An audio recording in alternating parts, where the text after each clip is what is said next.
Hey Google. Hey Alexa. Hey Siri. Hey Matty, fire up the Meraki Podcast.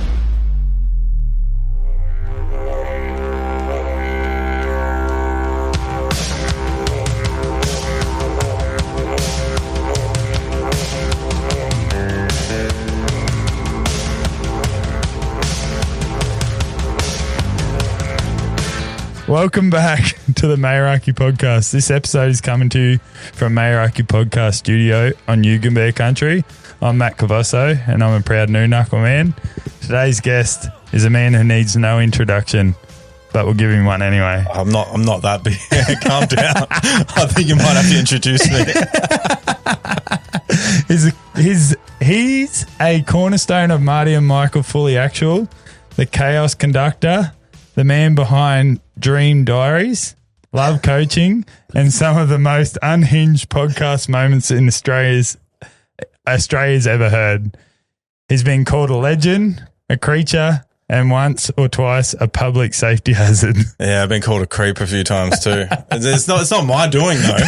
This has all been created. This is the Marty and Michael creation, and I just wanted to innocently make a podcast about for them, and suddenly I've been wrapped in. And don't get me wrong, I stepped into it too, but I've been wrapped up now in this character they've created, and it's not you.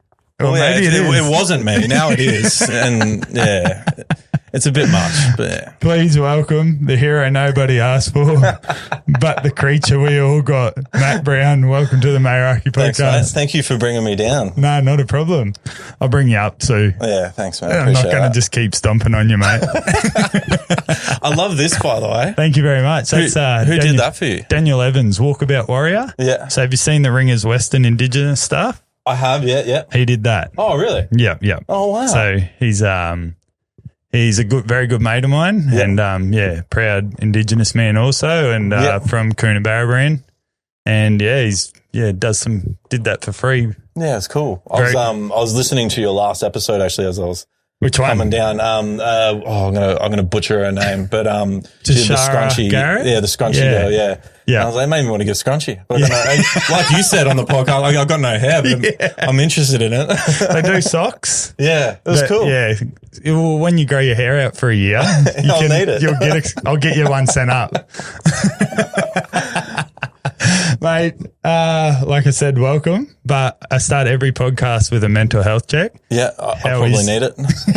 Especially working with those boys and being in the concrete game too. Yeah, well, there's some creatures there. So what was that? How's my mental health? Yeah. Have you ever struggled with mental health, and how is it? Yeah, I have. Yeah. Do you want to dive into it? I want to go too deep, but we can go as deep as you want. I've been very blessed to have very close friends like Marty, Michael, and James. Yeah. From that group, and when you do have bad days in that concrete industry. Of course, it's like a fuck round. Yeah, and I'm not going to sugarcoat it. You're well aware of this. The industry, there's a lot of drugs in the industry, so when you're dealing, I'm not saying that you're on drugs but for people I'm not on drugs. Well, he's not at the moment anyway. Well, maybe he is. I'll let you decide. But for people that look at concreters, a lot of people say that they're on ice or they're like, severely on drugs. They do have that. They're tarnished with that. They're brush. tarnished with that. I remember when I was 18, here on the Gold Coast, and we'd just finished school, and a mate of mine whose dad owned a concrete company was like, "Oh mate, do you want to come and work a week on a concrete site? It's like good pay, and we'll get hammered for a week after that." I was like, "Yeah, let's do it." And I showed up at 5:30 in the morning. And the boss is there and he goes, all the boys are they're doing a building. We're like 5 stories in the air. And I went, oh, okay, cool. And he goes, yeah, they're under there. Just go check in, say hello. I was like, cool. And they were already drinking. And that blew my mind. Yeah, it's crazy. But I think it was just it was sort of just part of it, isn't it? Yeah, it was just part of it. But then they got out there and they fucking got it done. Yeah, and goers. Yeah, so it's when they're coming down is when they struggle. Yeah, once again, I've met a lot of concreters. I have to say, it's a few of them. I think there's maybe some bad apples that give it a bad name. Yeah, you know what I mean. But I mean, everyone has, of course, has a bit of fun. But But I think it's just a couple of bad apples. Yeah, of course. Yeah. So how is your mental health? And it's good. It goes up and down. Yeah. And what I was just getting to before is that, I've got those boys with me, and I really rely on them a lot because if you're having a bad day, especially in the industry, you come home and they're just going to make you laugh. Yeah, of course. So I'm a bit lucky to have that around me a lot, pretty much 24/7. Yeah. If I didn't have that, I think I'd struggle a bit. Do you have, other than those boys, do you have other people that you can lean on? I'm very close with my mum. Okay, nice. And so, if I do really need to lean on someone, I can lean on my mum. And partner? Partners were good. I don't really share too many mental health stuff with her. Just thinking about it now. Yeah. But if she's there, I can talk to her about it. She can probably tell anyway, I reckon. I think she'll tell, and she'll probably tell it to me a bit more straight as well. Nice. So I can't go whining, if that makes sense, because she won't put up with that. Like most of them, eh? Like most, yeah. Oh, how good. Very deep question to start. Hang on, how's your mental health? Mine's good, bro. Mine's really good. I've fucking struggled with it all my life. I think I said I don't know if I did say it to you. I lost 11 people to suicide last year. Yeah, it's very common. Huge. It's, we've all gone through it at some point. Yeah. So 11 in 1 year is fucking crazy. Rough. And then I've lost 3 this year already. Yeah. So it's just, and I've had 3 people message me through this podcast of me starting it, saying that I've helped them with their life of not killing themselves. So my job's not done, but just keep going. That's my main reason why I do this, is just to give people a chance to tell their story, but then also try and help people as well. Yeah, it's we get that through the podcast, and the boys get it through their socials. A lot of people do say they're struggling out there, and they're watching videos makes them laugh, that they forget it for a moment. Yeah. It's pretty special, isn't it? Yeah, and you don't realise how much impact it is, and how far it travels too. Yeah, we did. We've been doing live shows for a couple of years now, and some people will show up and they'll hug you like they know you. Yeah, and which I get because I've watched other things before, and I feel like I know people too. Yeah, and they'll say, I have the worst days, and you guys really bring me up on a Monday. Yeah, it's crazy. Hey, it's so good. Yeah, it's good. It's good stuff. At the end of the day, that's probably the main factor for the boys. Like, obviously the money and everything else helps, but if you can help people, that's absolutely. You can't put a price on that. That's wild, that number you just said. That's scary. 11. It shouldn't be that. No. And that I'm the bloke that's in our group chats and stuff all the time, checking on everyone. Yeah. Those boys were in those group chats. Yeah. And for them to fucking not talk, it hurts, but there's something about for guys. I think there's something it's hard. I don't know why it is so hard, but it is hard to talk. That's what I'm trying to change. And even when I have, like I say, those boys are my biggest help. But I even have days where I don't want to talk. You don't want to talk. Yeah, and you got to get it out of them somehow. So it's funny you say that because I'm a bit the same. Yeah, but if I feel I can't talk to someone, what I do is I do a voice note in my phone. So I'm verbally talking about it. Okay. I'm by myself, obviously, or in the car or wherever I am. Yeah. But I'll verbally speak it, so it's like it's still coming out, but then it's on my phone. And do you feel like you've gotten it out of you? Yeah. Yeah, wow. So it's something that a psychiatrist and psychologist have both told me to do. Yeah. And, it helps big time. Yeah, it's just nice. Like days where I can't talk to the missus, or I'm fucking doing a 22-hour day. Just little things like that can help. So if that's something that hopefully can help you or anyone that's listening. Yeah, no. Yeah, that's good. It's pretty cool.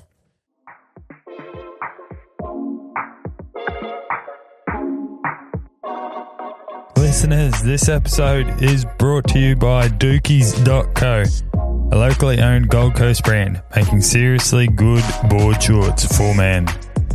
Born by the beach and made for it. Dookies is also comfortable, stylish, and laid back feel that only comes from truly knowing the coast. Whether you're in the surf or at the pub or just cruising through the weekend, Dookies has you covered. Support local and upgrade your board shorts.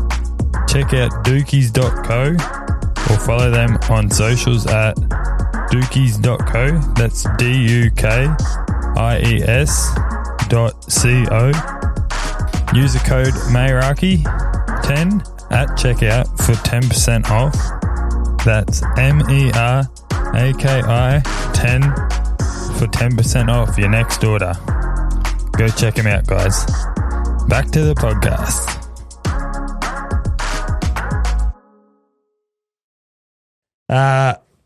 Very deep question to start. No, it's good. That's good to get the deep one out of the way.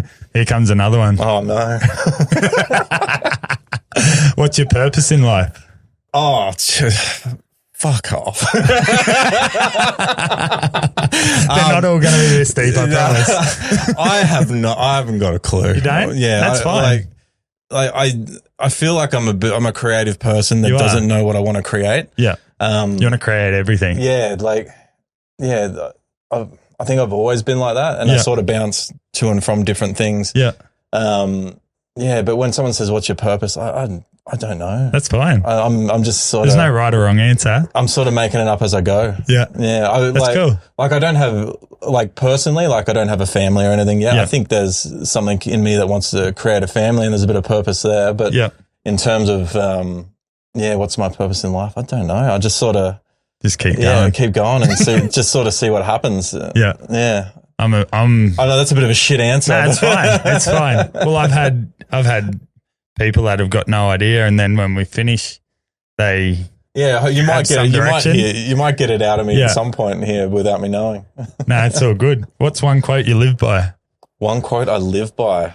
Oh God. They're not all going to be this deep, I promise. I don't know. But everyone gets these questions at the start. I think don't take myself so seriously. Yeah, nice. That's a I see that in you. Yeah, because I do, and I've got to not do that. Yeah. The boys have a very good joke whenever I'm with them and working, where they go, "Don't be you, Matt." Be the social media Matt. Don't be you. So yeah. So just don't take yourself so seriously. Yeah, nice. Yeah. And you have to. I've followed you for a fair while, and you and I have talked on and off for probably 2 or 3 years, not a lot. Yeah. Like through the basketball card scene and stuff like that. I noticed the Jordan Poole collector. Yeah. Funny. I'll tell you a quick funny story about the Jordan Poole collector. It's not about you or I. Well, it is about me, but so my missus that I now have this tattoo shop with. Yeah. It's so weird. I inboxed her off that account. I forgot I wasn't on my personal account. She knew who I was, but she didn't know my name. She thought my name was Jordan. Yeah. That happens. I've done that with the Marty Michael Fully Action. I accidentally sent things to I'm like, where the fuck are they? And you type them in and you send them a message, and then you're like, oh shit. There's no conversation there. There's no conversation. So I was flirting with my now missus, and then she's like, sorry to be rude, but what's your actual name? No one knows that. That's a good story. At least you got a fun way to open up your story. No, they'll never sell that jersey for that simple reason. Oh, it's crazy. I don't know if everyone can see, but you have a very big collection of jerseys. I do. Huge amount. And most of them being gifted to me. Yeah. And they're all game worn jerseys too, so you can't buy them. Oh, really? Yeah. Nice. So they've all they've got the actual grip and stuff on them that the jerseys, like that Queensland one's Lauren Brown that played for the girls last year, kicked a field goal in the rain. Yeah. Yeah, there's heaps of cool shit. Just trying to get Felice in here now so I can get a Dolphins one. You can do a side-by-side comparison of the haircuts. He's not doing his anymore. Oh, is he not doing it? Nah, coward. You mentioned Lauren Brown. That's actually my sister. Not the Lauren Brown. I've got another Lauren. Nice. Okay. Another Lauren Brown in my family. I've heard you talk about her before. Yes. And I was like, my ears pick up, and I was like, hang on, did you say Lauren Brown? Is he? Yeah, but she's a movie producer. She's not. Is she? Yeah, she's she's a producer on for Ludo Studios, and they overseas? Did here in Brisbane. Oh, sorry, up in Brisbane, we're on the Gold Coast. They did Bluey. You know the TV show Bluey? Yeah. Wow. They created that. Yeah. So she's well off. Oh, she's doing well. No, she's not the executive producer. Okay. They're the well-off ones. She's the producer. She's the one that tears her hair out trying to get it created. Okay. She might have to come sit here. Yeah. she'd have some stories. That's Following for sure. your footsteps. So they're working on a film at the moment as well. I think they just did some filming on the Gold Coast recently. How good. Yeah. You should feature in that. I'd like to, but I don't think she trusts me in that world. But I will say one thing. She did trust me, and I love segueing into this. I will talk about it as much as I possibly can because it's about me. She snuck me in on a Bluey episode once. Really? So yeah, What episode? If you listen closely to season 3 episode Phones, you'll hear Matt Brown's voice as the little doggy Uber driver. Yeah, right.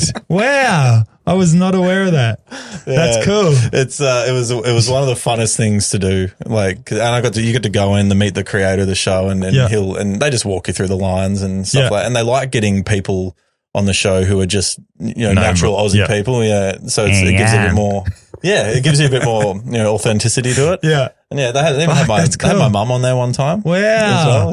Just only for 10, 20 seconds. You still getting your royalties from that? No, I don't get any royalties. That's the reason she got me in. She didn't have to pay. Yeah. Oh, how good. Where was Matt Brown born and what was life like as a young Matt Brown? Jesus. These are deep. I did grow up here in the Gold Coast, but I was born in Victoria. Okay. But I wasn't there very long. Yep. I was born in Mornington in Victoria. Oh, yeah? And I think I was maybe 4 or 5. Yeah. So I don't have a lot of memories of Victoria. That's fair. I have little images in my head, but not much. And we moved up here to the Gold Coast and I grew up in Palm Beach. Nice. Go to PBC? I went to PBC. Nice. Yeah. Like many other rugby stars. Yeah. Won yourself, but got injured, I'm sure. And I was, I bloomed early and You would have been a tall kid, were you? Yeah, I was tall. I did a lot of running when I was in high school. Okay. And then when I was about 15, parties and girls became a thing. And yes, I know. I got a bit distracted. I know how that feels. How good. Who was Matt Brown before social media? Oh God, he was a no one. No. I traveled overseas when I was young I was taking photos and I really enjoyed that. When I got back, I was like, I want to do photography, and I enjoy doing creative things. Yeah, nice. So I went and studied photography and I did that, and I worked as a photographer for maybe 2 years. Yep. And that's when I also started working in the That's concrete a carton, by the way. Is that your phone or mine? No, that wasn't mine. That surely it wasn't me. Are you sure? You want to go? I'm going to be embarrassed if it's me. Was that me? Oh, we'll soon find out. Oh, fuck, it was me. Ah, got him. Fuck, look at that. I'm usually all over that. Jesus. I don't drink, so you're laughing. I've destroyed the set. I've destroyed everything. I've knocked oh, no. Look at that. I'm here 5 minutes. I've destroyed everything. This should be right like that, eh? I'll probably hit it again. Fuck. Should I just go? Oh, how good. Sorry. I love that. I was a photographer for a couple of years and I really enjoyed creating and doing things, but as soon as I worked in that industry, I fucking hated it. So much more work. It wasn't just fun. Yeah, no, it was fun, but I enjoyed creating my own stuff. And then, as soon as you get paid for doing something, it's a mess. Yeah. Okay. And it immediately killed me wanting to pursue it anymore. Like some people will stick it out, pursue it, and of course they do very well. Yeah. And for me, it just sort of, I didn't want to do it anymore. Yeah. And that's when I started working in concrete for Wholesome. Okay. Yeah. And still with Wholesome? Yeah, still with Wholesome. I've always been with Wholesome. Wow. I think 10 years. Shit. Maybe 10 years. Go watch soon. Yeah, or a long service. If you're lucky. And I just met the boys at the same time. Okay. And they hadn't gotten into social media just yet. And then, eventually they did. And then eventually I was like, what's the next sort of creative thing I want to do? Yeah. And like many, you see clips of podcasts that were sort of coming out. And then, that was my sort of next creative thing. So before I was doing social media, that was sort of just just trying to find my way. Yeah. Concrete and photos. Yeah. Taking photos of concrete. Yeah. Well, yeah. What was your go-to, like, creative stuff, obviously photography, but what kind of like? I like doing fire photography. Okay. So I used to do I tried to get fire breathers to help me out because I saw a picture of fire breathing one time and I was like, fuck, that looks cool. What can I do with that? Yeah. And so I ended up making my friends do it. Okay.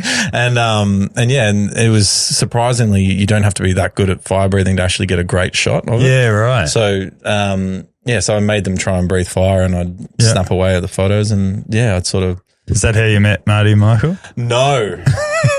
Oh shit! Do you want to hear that? Of course I do. Okay, but I didn't segue into it for no reason. It's probably better. It's probably better we get onto that, and because it's much more entertaining.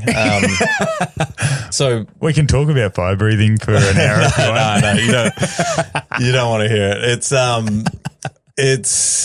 Okay.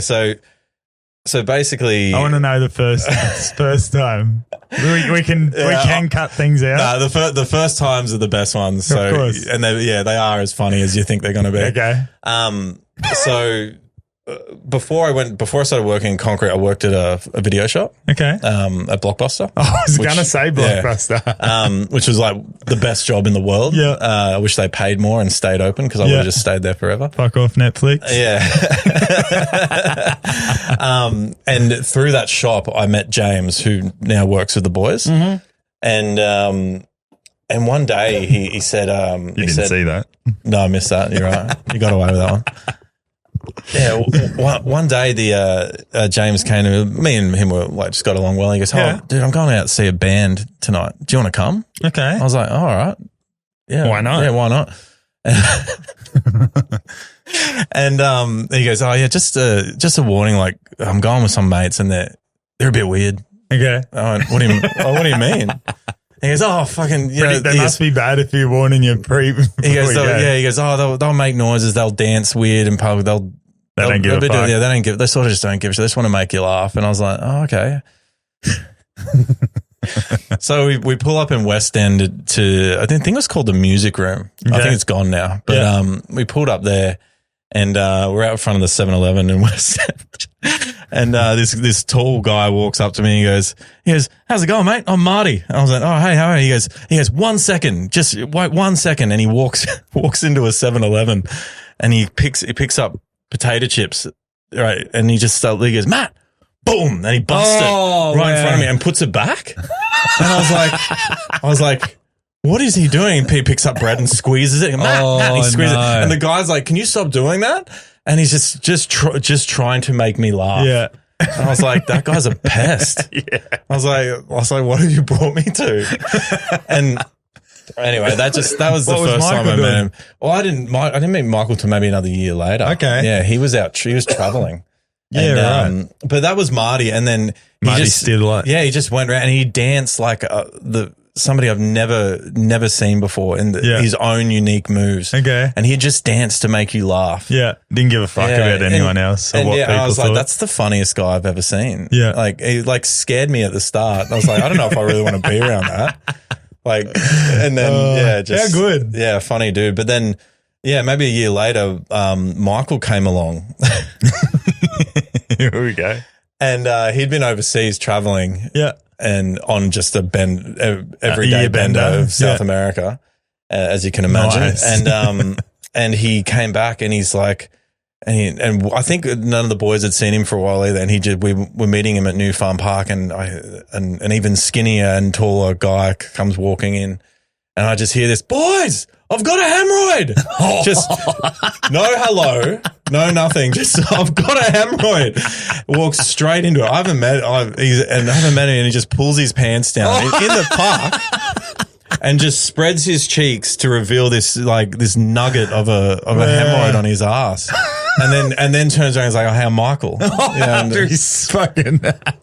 And I was like, "Oh, okay, cool. We're going to be best friends." Didn't realize that. So, and that's how I met Michael the first time.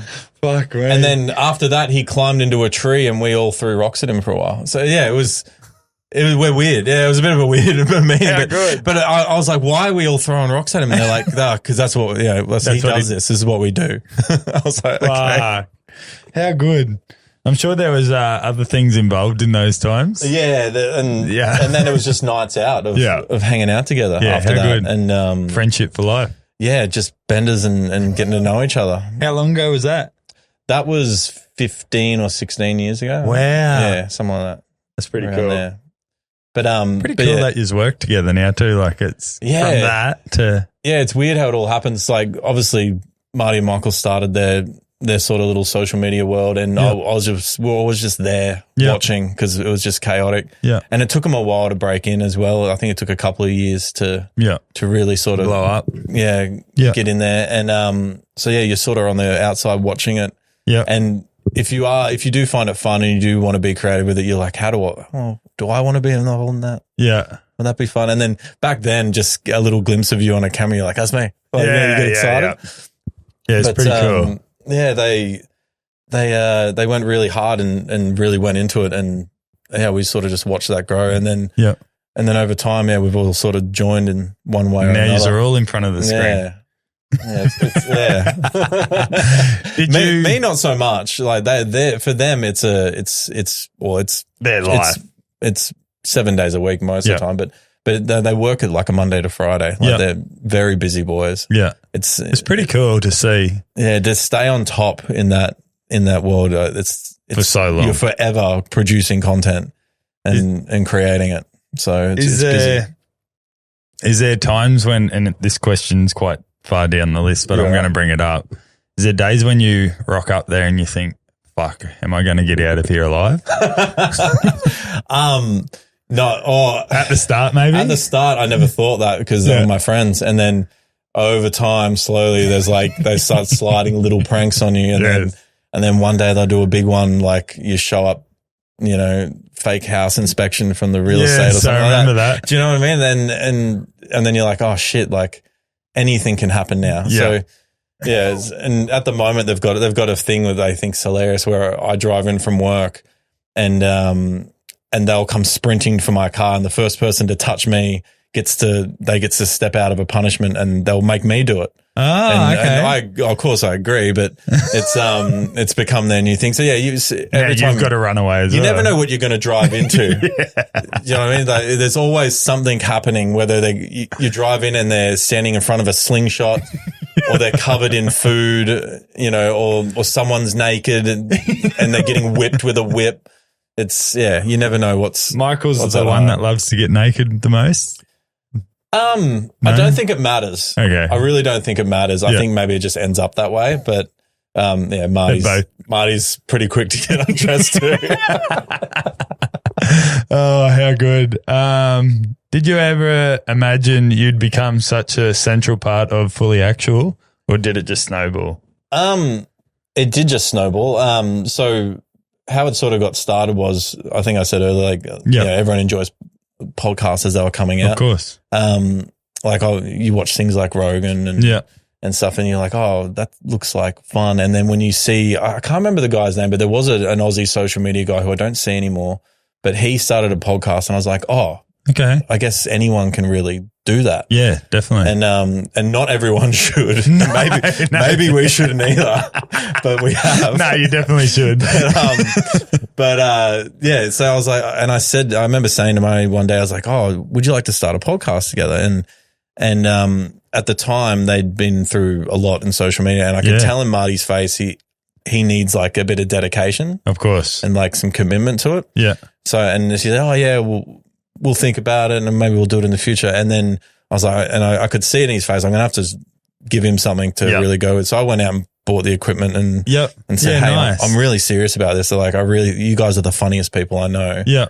We should do it. And they agreed. And, nice. Yeah. And then they pay you back? Hey? Do they pay you back? Yeah, absolutely. Yeah. Tenfold. I've been well taken care of for that. And then, over time they've invested into it as well. Yeah. And it's now look at very it. good. Yeah.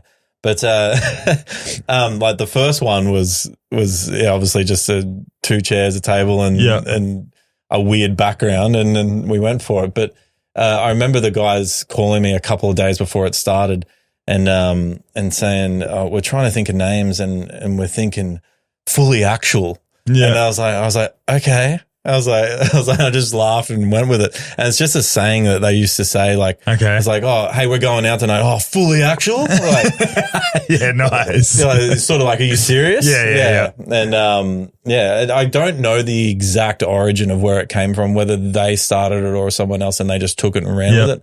I have heard it a long time ago, but like I feel like Michael really made it a thing. Yeah. But it's pretty cool. It works big time. Well, one of the best times I ever heard someone say Marty and Michael fully actual. We got into they do the Australian Podcast Awards. Yep. And they do the fan voting award. Yep. And we just sort of campaigned it a bit and got everyone involved. And we made it into like the top 10 or whatever. Yeah, and they nice. read out all the top 10. Yeah. And it was all like really nice, serious names. And then to hear this girl, this announcer go, Marty and Michael fully actual. One of the best moments. That was better than we didn't win. Yeah, didn't need to win. Didn't need to, because hearing him say that was hilarious. Did you go to that as well? No. That would have been even better. Yeah, no. I think people did. It was a big thing, but they still do those awards, but it's not like how it used to be. Like fucking people would push real hard for it. Yeah, I remember the first one being there's only like probably 3 or 4 years ago, maybe, was it? About that, yeah. I remember the first one being huge because everyone's like, holy shit, they're doing an awards. Yeah. And so, yeah. For podcasts. I think, who won? I think, is it Life Uncut? I don't know that one. Is it Life? I can't remember. So there's 2 girls that won it. And they've got a killer following. And right. So they won that vote very easily. I think it was like a landslide win for them. And I think they've done it. I think they won a couple of times in a row. And they're not that big. I don't know. That's the thing with podcasts. Like some people pop up out of nowhere. It's just niches, hey. And I think they're a very female based one. And, of course. I'm trying to think what their background is, and they're on radio as well. Yeah. So nice. You notice that a lot of those podcasts are going into radio and that now too. Yeah, it's is it Jarchi and that too. Yeah, that's great. Yeah, seeing them get a show. We Mean Well, I think they're called. Yeah. It makes sense. Yeah, it's especially for comedy you boys stuff. Couldn't do it. If we can clean up a bit, it would work. For ages, we used to get demonetized straight away because it's just the profanity was just out of control. And Marty would start every podcast with something. Yeah. And I would always be like, try not to swear for the first 5 minutes. Yeah. And but it's just in them. That's it. Yeah, they can't help it. Exactly. Be yourself. Yeah. So we learned to start bleeping some of the words. Now they make him bank again because the beeping's involved. This one, no. Can I crack this? Is that okay? You can do whatever you want, mate. I didn't want to. You can snort lines in here if you want. You can fucking do whatever you want. You say that like it's been done before. It hasn't actually. We don't have a bong here, so you can't have a bong break. It might shock you to surprise that I am not doing any drugs. Either do I. So, my work has a very strict policy, and they do drug tests. So, when's that ever stopped people though? I have no idea. you see these guys going to the mines, and I know that the mines are some of the strictest jobs you can get, and I know a lot of them are getting wild. So yes, I have uncles and an uncle that is like one of the head bosses in the mines. Yeah. And I won't say any more. But and don't get me wrong. I think everyone should, the weed thing should. I totally agree with that. Get over it and make it legal. But some of the it's hard fucking legal already in a way. If you get a prescription, which isn't hard. No, it isn't. It definitely isn't. I've got one and I don't even smoke it. I went to Thailand last year and they're weird. They're going in and out of legalizing it, but it was legal, completely legal, and like every second shot was a weird. It's story. Crazy. But once again, didn't really feel like it was in my face or anything. So it's like weed massage. Yeah, in Thailand. What a comforts. There's no stresses there. On your cock and your your eye. Yeah, there's not a lot of stress over there. I wonder why. Oh, the creature. Do you embrace a nickname, or is that just part of getting plotting revenge? The creature? The creature? Yeah, didn't you get nicknamed the creature? I get nicknamed a few things. Yeah, the creature was like fucking from ages ago. You don't remember it, obviously. I'm thinking this is the Black Book stuff. Yes, correct. So, yeah, we had a segment called the Black Book, and Marty which is complete fiction. Yeah, correct. Okay, because I've met everyone from history in this book. It's funny because he'd have, say, for example, a book, but then he'd have his phone on the inside of the book, and he'd be scrolling through his phone, reading his fucking notes. Yeah, after a while, like there was times where he'd pull the book up and then he'd throw the book down and just read on his phone. Yeah, this is where Marty's creative writing comes out. And as dark as it is, it's really, really well done. Yeah. And you can actually find on YouTube, I think somebody actually put together all the Black Books to keep it because after a while he made it a continuous story. Fuck, that'd be cool. And it's like 4 hours long. It's fucking crazy.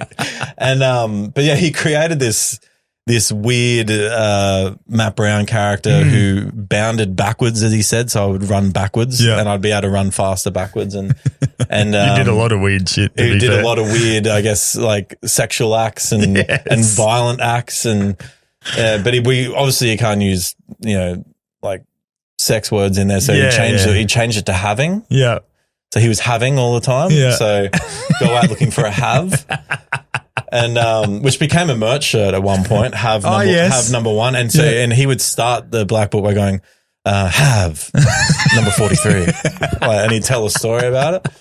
But yeah, it all came down to these weird adventures. Yeah. I think some people animated them as well. Goob from Cracker Milk actually animated a couple episodes, and it's very funny because when you mix it with with Marty's chaotic voice, it does very well in an animated world. It's he's so clever. Many names that came out of it, and many weird fucking stories. Like at one point I end up in hell, and I'm meeting characters from the past, and it's weird. Good. It's so good.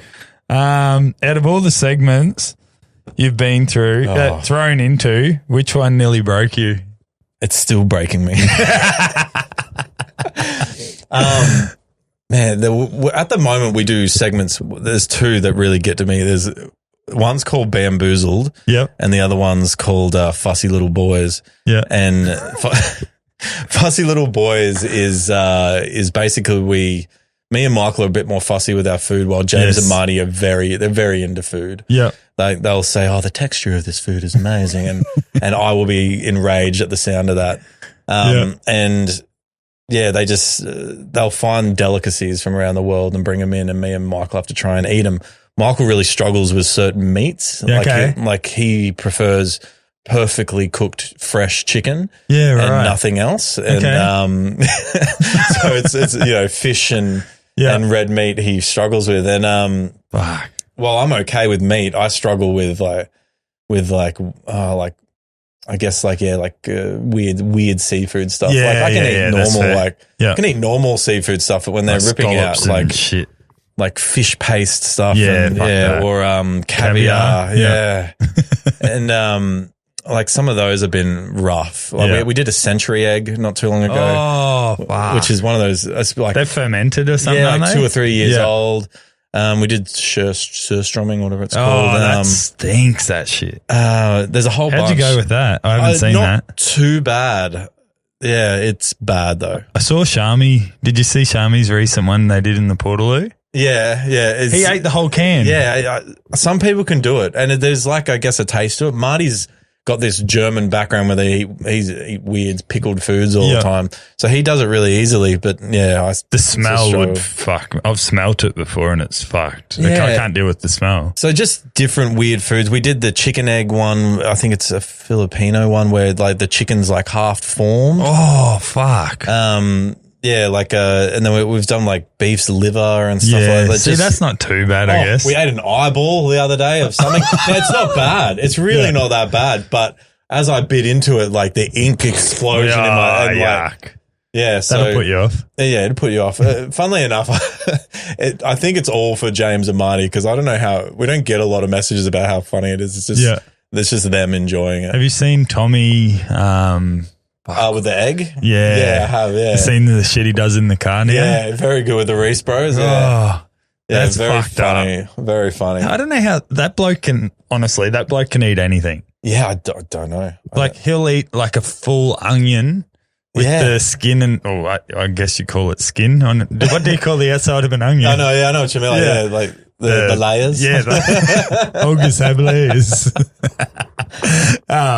It would just eats it like he's obviously crying and shit, but he'll do it on a plane or just I don't know how the fuck he eats what he eats. The egg thing's incredible. Like, and he gives it a little kiss as well. Yeah, smells it. Oh, that's a talent. And that's a funny thing with a lot of those boys. They've got these weird talents. Michael's got weird talents. So, yeah. And just what's your weird talent? Here we go. I don't know if I have any weird talents, but I'm surprisingly really good with like because Marty spits on Michael all the time, which is disgusting, and I put that down. But he does do it, and I've got this weird ability where it doesn't bother me. I can hold it in my hand, and I think, and that really puts Marty off if I do it. So if he spits, I'll try and pick it up to throw him off. So yeah, I guess just getting. Yeah, my weird talent is I can deal with saliva. Yeah. How does it feel to say that? Yeah, weird. Yeah, it's very weird. But surprisingly not that weird when you really think about it. It's only saliva at the end of the day. It's not like you're licking it or something. You can go wash your hands. Yeah, so, it's weird.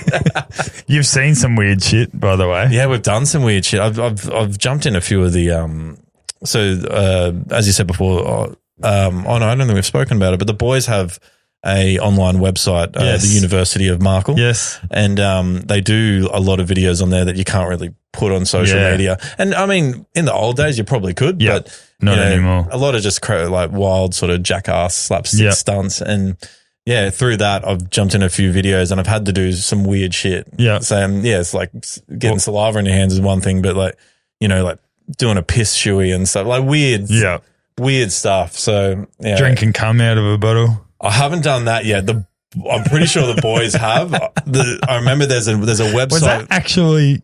I want to ask about that bottle that was full of cum. Was it actually cum? No, it was not cum. It looked like it. It's all like fish and shampoo together. Yeah, it definitely looked like it though, didn't it? Yeah, well, we just kept adding like weird bits of liquid to it, and over time, because you keep it compressed, I think just over time the smell became unbearable, and that's where that idea came from.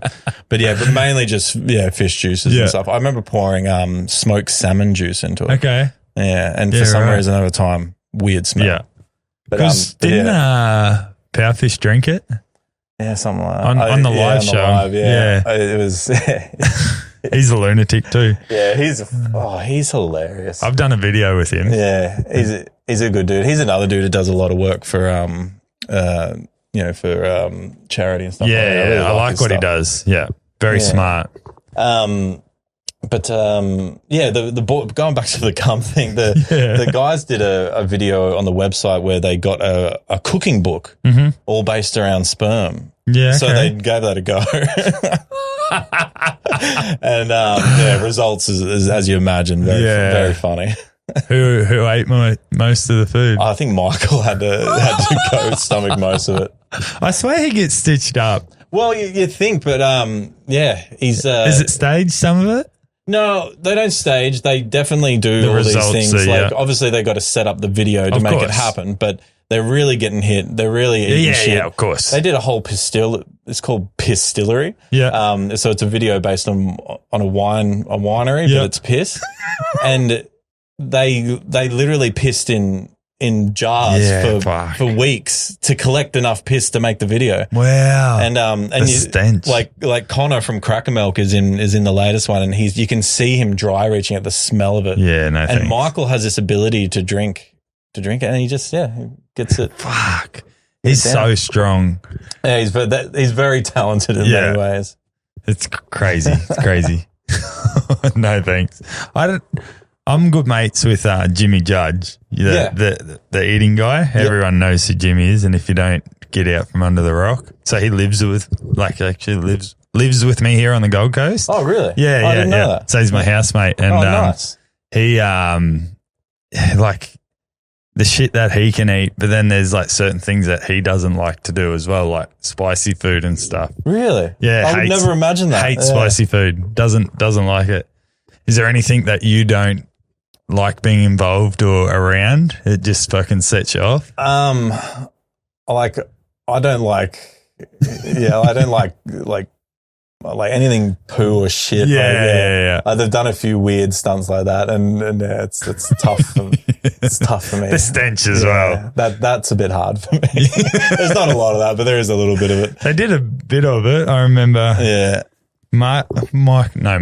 It'd be Michael. Yeah. Michael. But yeah, that's probably the one thing I'm like, no, it's too much. Well, he nearly died, didn't he, Michael? He did. Fucking eating too many coffee beans. He did. So he did a stunt, and it was meant to be a joke on me, where I'm not sure of the name of the animal, but there's somewhere where I think it might be in Bali where they feed the coffee beans to an animal, and the animal shits them out, and then they wash that and brew the coffee from that, and it's meant to give a better taste. Okay. And they were going to make a coffee for you. You'll have to Google that to find it. But yeah, basically Mike wanted to do a human version of that. And fuck that. And so he went to do that, and he started filming it, and he tested it already, so it worked. Okay. But he started eating the coffee beans, and he did like 2 or 3 handfuls to get enough. Yeah. And then I think he made an error. He forgot to say something. We wanted to do it differently, so he did it again and did another 3 or 4 handfuls of coffee beans. So he had a bunch, and he clogged him up, and he ended up in nearly hospital. Killed him. Yeah, because the reason I bring this up is because he was supposed to be at the boxing fight with you here on the Gold Coast. Yeah, for the Alpha Blokes Podcast Royale. He made it all about him.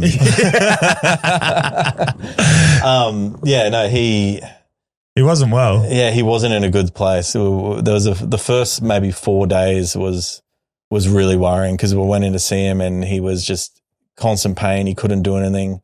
He had a catheter in, so he can go to the toilet, but they couldn't get him out, and they tried a few things and still couldn't do it. So basically it clumped. No, he didn't have surgery. No. He I don't know. You probably have to ask him the exact things they did. From memory, I think they might have just flushed him both ways. They tried going drinking stuff to flush it out. Didn't work. I think they had to go up there with like a Jetta and like a jet break thing it and up. just lightly shoot at it. I think it took like a long time. Yeah. Fucking hell. Yeah. Let's talk about the Podcast Royale. Your boxing. Yeah, I've also had one fight. Yeah. I had a fight in December last year, and it's funny you say Marty's the pest. Yeah. My boxing trunks are up there. I'll show you later. But my nickname on there is the pest.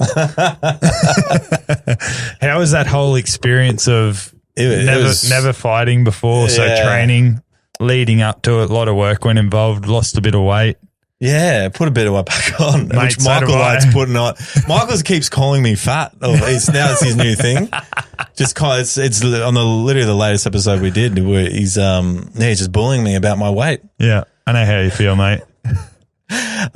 He's doing it because at the moment he's on a real health kit, and he's been gymming a lot, and he's looking good. So he feels he's got the power to bully me about.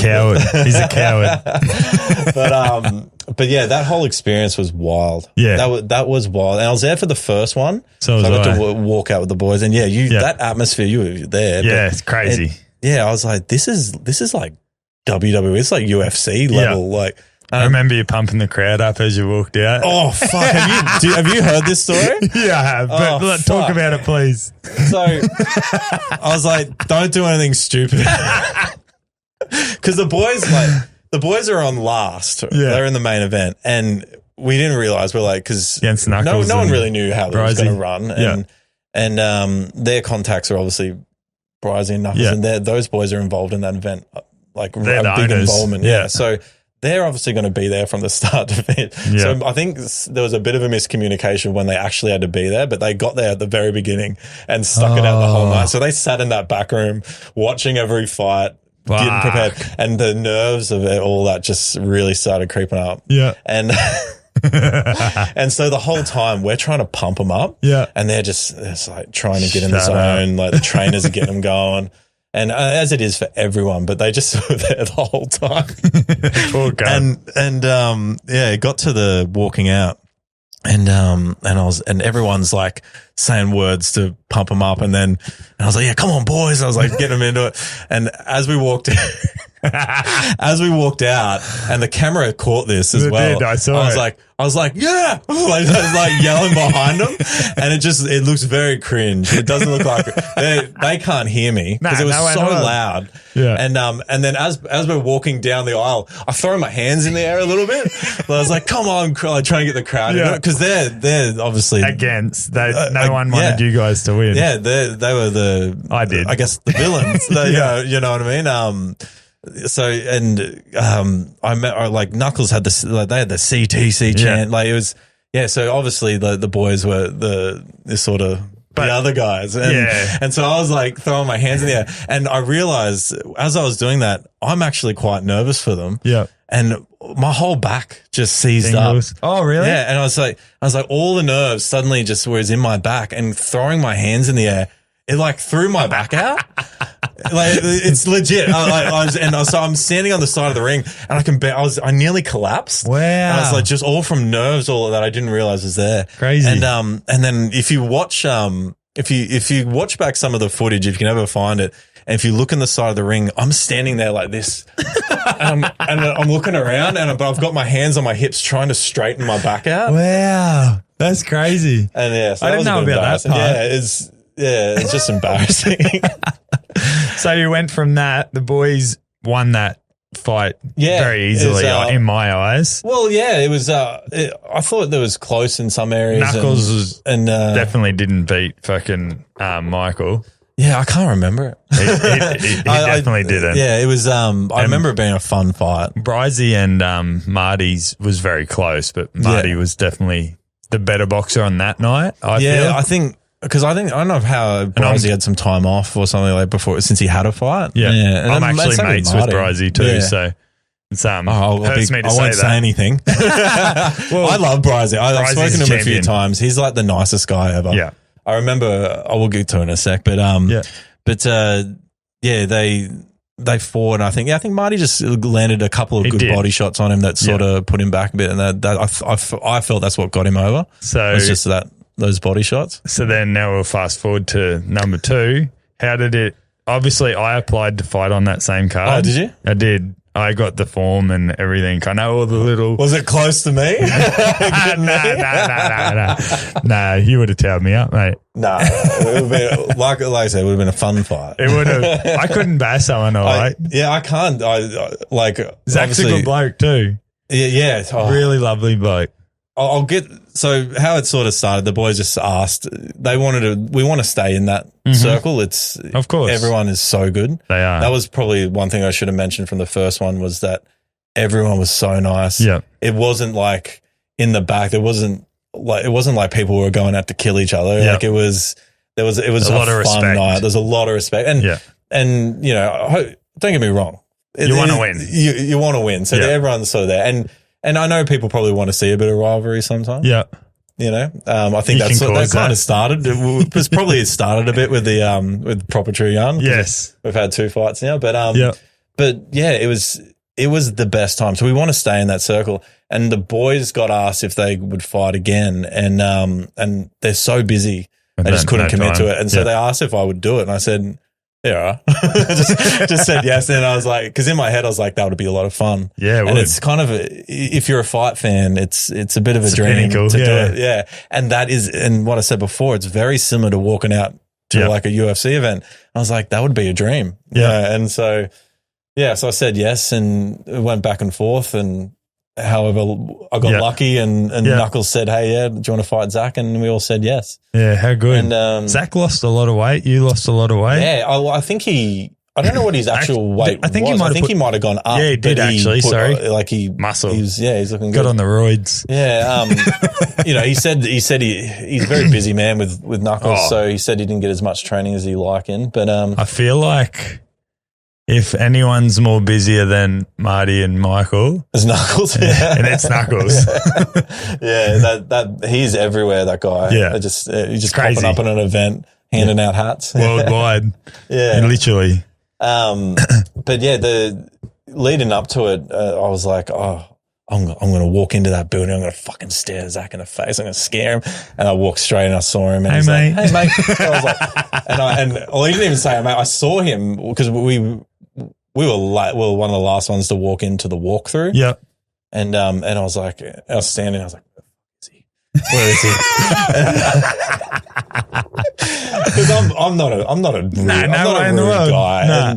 Nah. But in my head, I was like, I've got to be this frame of mind. Yeah. And anyway, we went out to do the weigh-in and we were up first and I walked over to get in front of where the weight was and he was standing right there and he was like, hey man, I was like, oh, hey, how's it going? And I was like, oh shit, he's a fucking nice dude. He's literally me. Yeah. Yeah, literally. And then Knuckles, who's just as nice, is just like, he's like, g'day mate, how's it going? He's all excited and I was like, fuck, this is going to be hard because it's going to be really hard to punch someone in the face who you kind of like, I don't really have anything against him. Yeah. He's a nice dude. And then somebody leaned over. He was like, I think it was even here. I was like talking to him. I was like, oh, what do you do? And he was telling me what he does for Knuckles. And he's like, yeah, I've got a family. I was like, oh, fuck, he's got a family. Like, can't bash his dad. I can't. Yeah.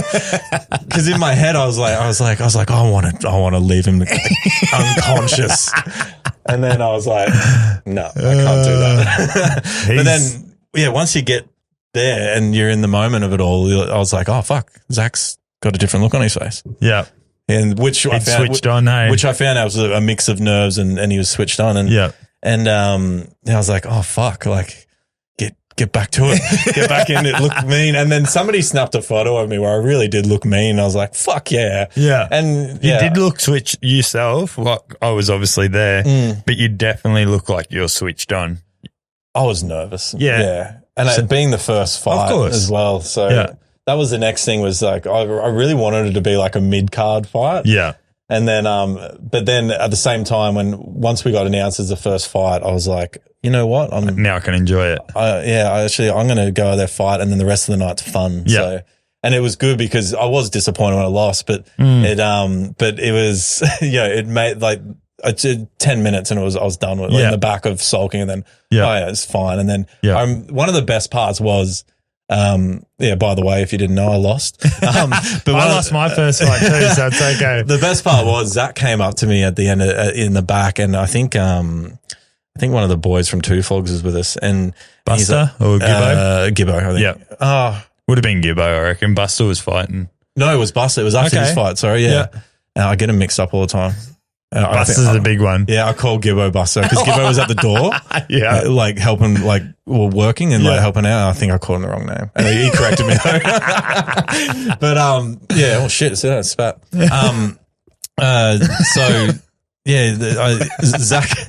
Zach came up to me at the end and he's like, "Oh, can you sign my gloves?" And oh wow, this is one of the best nights I've ever had. And it was just. And I was like, fuck, it is one of the best nights I've ever had. Like, what we did was fucking awesome. It was a lot of fun. I was like, and that snapped me straight out of it. And I was like, and the rest of the night was a fucking awesome night. And the after party, as you're well aware, is huge. Yeah. But the fight itself, it's so quick. It is, hey? Yeah. And like walking out. And you went 3 rounds too, which is even better. Yeah. And I think, it was on your podcast. So I think you called me and and you were like, what kind of fight do you want it to be? And I said, feel it out in the first one, the second round, I'm going to knock him out. Yeah. And I tried. I couldn't do it. And then I said, but the fight fan in me is like, I want to go all the way because I want that, that you see it a lot with fighters, like you've given everything and you give a fucking hug at the end. Yeah. It's like, that's the feeling I wanted. Yeah, bloody hell. And that's what we did. It was good. But yeah, Walking out was the best bit. That was the number one bit. What song did you have? I forget. It was called Fly by Loudmouth. It is a song from an old movie called Varsity Blues. Okay. And it's just a song and just I had boxing songs that I want continuously on the mix that I was pumping myself up with, AC/DC. Yeah, all weird shit. I think I had like some heavy metal stuff in there as well. The original song I was going to walk out was Mortal Kombat theme song from like the old 90s one. Yep. Yeah, I was going to go out to that, and I still think I should have done that Next fight. Yeah, maybe next fight if I get another one, I'll do that. But I remember Michael going, I'm not walking out with you to that. And he didn't show up anyway. Yeah, he was right. But I walked out to Niggas in Paris by Kanye West. Yeah, everyone loves that stuff. Yeah. And I was the whole time before, like I changed it like 2 days before. I was going to walk out to Mr. Jones' Counting Crows. Oh, yeah. Which is everyone knows that song, but I'm like, that's a bit gay. I can't. I had to have something that was like, let's go. Like I wanted to, because something that really pumps you up. Yeah, like, who's someone good? Like Dustin Poirier comes out to Get Down. Like it's a cool song. Yeah. And he's cool. It's very cool, but it doesn't get me going. Yeah. Like I want something that fires me up. Niggas in Paris do for me. Yeah. And so when I had with Fly, it's like a drum roll thing and it's like a guitar at the start. But what I didn't realize when you're standing at the door, and this is for anyone who's doing this next year, when you're standing at the door, everyone's like, go. Yeah. And then I'm like, hang on, my music is building up. You know what I mean? And I could hear the music, and I could hear like Marty's wife was right, our table was right there, so I can hear them screaming and getting excited. And I was like, hang on, my music it hasn't dropped yet. And then so I started walking, and my music hadn't really sort of come out yet. Yeah. And I was like, and then it hit as I get to the ring, and I was like, cool. And then it goes off, and I was like, fuck, I should have chose something that was straight away. Yeah. Like Denny Grant. Yeah. Did you see him? What did Denny Grant was the one with the pink and the techno music he came out to. Also boxing skills. I could box. Yeah, so he came out with like real pump music, ready to go. I was like, the place fucking erupted when that song came on. So I was like, fuck, I should have just stuck to Mortal Kombat. Yeah. but and then once the fight sort of kicked off, the ref's talking to you, and I'm like, and we're staring at each other, and I'm waiting for I'm just picturing other boxing fights in my head, and he's like, come on, all right, touch gloves, and I thought he was going to say a few things, but we touched gloves, and he goes back to the corners, and I was like, holy shit, I'm in a fight. And then I think you rocked him straight up too, didn't you? I don't know in the first round. So. The first round was it was a lot of jabs and stuff like that. Maybe ask him. I'm not sure. Watch it back. But he, I remember feeling like he was much bigger than I thought he was going to be, and I was like, he's going to knock me out. I was like, if he lands, I'm going to get knocked out. That was in my head, and I was like, "Well, you got to get out of your head." Yeah, of course. And you both rattled each other though, didn't you? Like you both. He rattled me in the right at the end of the first round, and I have a big grin on my face because I knew he rattled me. I'm pretty sure you got him in the second too, and then I'm pretty sure in my eyes you won the third round. Yeah, the second round I put it on him a bit, and he dropped his mouthpiece. I don't know if that was an accident. I don't know if I knocked it out or if it was just needed his breath. I jabbed him. I jabbed him and it fell out. And I remember him panic. And this is when the nice guy comes out. I remember him panicking, and I could see it in his face. And the ref jumped in and grabbed his mouthpiece. And I remember going, "Are you all right?" And I don't know if he heard me, but I remember saying it and going, "What am I doing?" Yeah, I'm the same. I'll be sparring with blokes, and then I'll clock them a good one, but it's like you're not trying to kill them. Yeah, and you're like, "You good?" Yeah, you could. Yeah. People say it to me too. Yeah. And the first round was really feeling it out, and right at the end, he threw a few shots, and one went straight down, and I remember my head go whoop, and I saw the lights. I went, shit, and it went ding. I was like, oh, and I remember smiling, going, "Fuck yeah, you just got me." And I was like, I don't know how that looked to you, but it felt, you got me. Shit. And then I sat down, and Marty goes to me, "All right, you copped a hit. How did it feel?" And I said, it's actually all right. And he goes, "Well, that's the hardest he's going to hit you, so don't fucking be afraid of it." And I was like, all right. And so then when the second round came out, we sort of that's good words from him. Yeah, it was, because my coach was like, "Are you here?" Because I was like, "Yeah." I'm here, I think. And so he was just sort of giving me little pointers here and there. And then, Marty picked up on that and just said, that's the hardest he's going to hit you is that first round. Yeah. Don't be afraid of getting knocked out now. You can take the hits.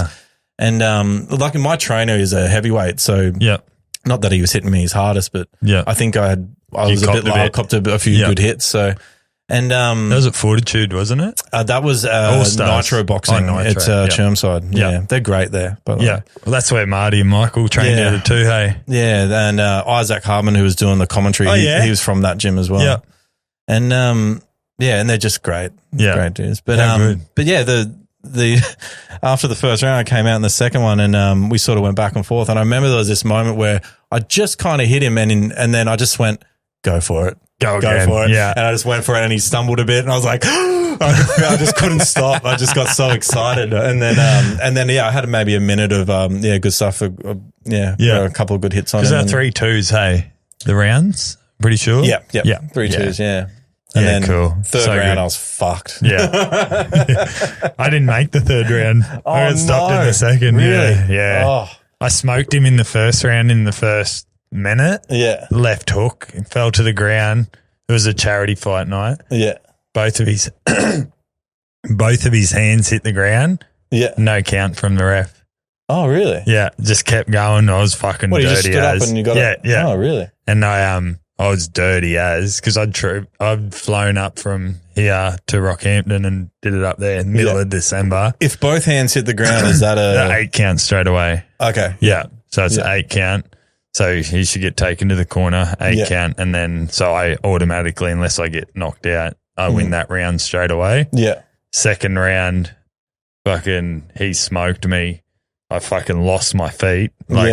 Just pins and needles in my feet. He says, do you want to continue? If you want to continue, step forward. And I'm trying to step forward. I'm like, couldn't do anything. And he's like, you got to step forward. And I took 2 like baby steps.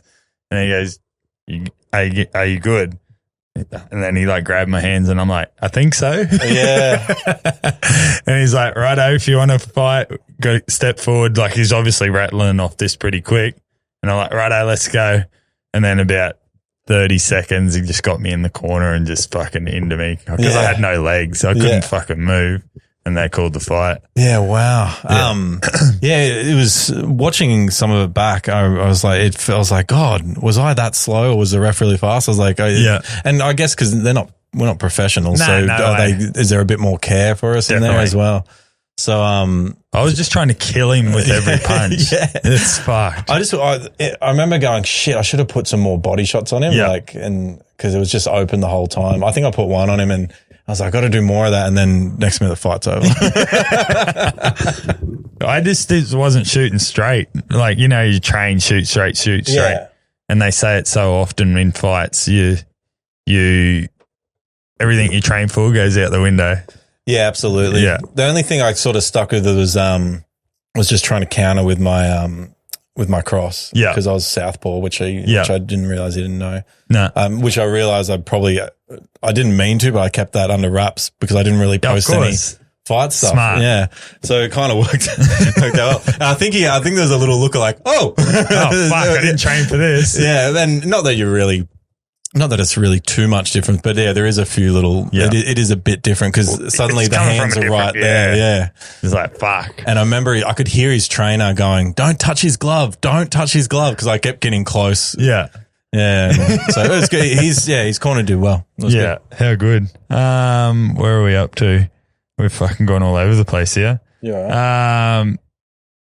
Are you gonna put your hand up to try and get in there? Definitely. For the next one? I tried to do it. And I spoke to Cam and Tom about it. And I just hadn't been doing the podcast long enough. Like I've been doing this just over a year now. Yeah. And it's definitely something I want to do. Yeah. I just got to find someone and just call them out now.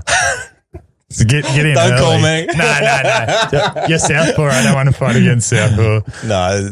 I just need to start beef with someone. Yeah. Anyone? James maybe. Yeah, I don't know if he wants to do it. We've asked him a few times. He might do it, but I don't know. I'll just call him out if you want. He's fit, isn't he? Yeah, he's a fit guy. He enjoys doing like weights. Yeah, okay. Yeah, he's like muscly fit. He's like a little nugget. Yeah. Yeah, maybe not. Yeah, but I don't know. You could try. Julian. Yeah, Julian. He started a podcast. Yeah. There you go. You could definitely call him out if he's got the time. I just have everyone against me. That'd be the problem. There'd be I think there's more people out there with podcasts than you realize. You could definitely find someone. Yeah. Just to do it. Listen to something and then just, nah, I hate you. Yeah. Yeah, if you want to. It's hard because, like, I don't, like, I've thought about it before. I was like, fuck, mate, like, should we call someone out and have a bit of fun? Yeah. And I was like, I don't really fucking hate anyone. Yeah, I'm the same. There is one bloke, but he just quit podcasting. Now that's Dramas Boys, Will. He fought the two boys from Newcastle. Yeah, I followed him. I'm just trying to think. I'm trying to picture their faces. So one's a bigger boy and then Will's the skinnier one. Yeah. And I just said the word twice myself, but it was referring to a song. Yeah. The N word. So he'd say that on his podcast and just fucking like it was a joke. And I personally don't like that. Yeah. I've said it because it's part of a song, but he'd like talk about it in a derogatory way. Yeah. And I'd personally fight that cunt just to bash him for that simple reason. There you go. But he's not in the podcast game anymore. Oh, he could always jump back in. But he fought in that Podcast Royale last. Yeah. I'm so sorry. I can't remember everyone's faces. Nah, I think he fought the Allcock bloke. He was the old bloke, like 50-year-old. I think Zach's giving me brain damage. He fought the Allcock or I don't know. Pub Memo. Yes, you find the Pub Memo boys. Correct. Yeah. Is that it? Yeah. He won by he's a banana farmer or something. Yeah, he knocked him out. Yeah. But that's what happens when you're fighting your dad. Yeah, I remember who. Yeah, little skinny bloke. Yeah, I'll challenge him. Yeah, nah, fuck him. He's a fuckwit. And I'll openly say that too. I've said it before. Yeah, he's a cockhead. I'm trying to think of like who I'd call out. I don't know. I know the Fully Actual and the Proper Royale are a winner piece now. Yeah. Because I bloody lost. Well, Brizzy wants to fight Marty. Yeah, so that was one that surely that happens. This is what I was going to bring up before about how nice Brizzy is. Brizzy won his fight, the recent one, and he against Hemo. And he called out Marty at the end.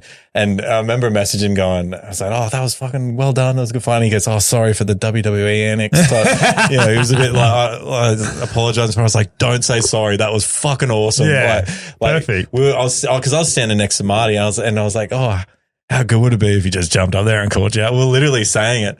And then next minute he goes, I just hear that, I've got some unfinished business. I looked at Marty, he's going to do it. He's going to call you out. And then like Marty's trying to get up on a chair, like trying to like get his attention. But yeah, that was a good call out. Surely it'll happen. And then they met in the back room and just had a bit of a chat about it. And there was like, they've said yes. And I think they're chatting. Yeah. It all depends on if Marty's got the time to do it. Yeah, of course. Yeah. And Brizzy's busy too. But I'm sure Brizzy will make the time. But Brizzy will make anything happen. Yeah, Marty's, they're just so busy with that website at the moment. Yeah. It's that they've got to sort of the training and stuff involved as well. Because I think he's got it backing boxing background too, doesn't he? A little bit, yeah. He's done a few amateur fights and he's just a big fan. You can see it. He's a big fan of it. He's got some skills, yeah. He's got some good skills. And a big body too. Yeah, big frame, sparring him's fucking scary.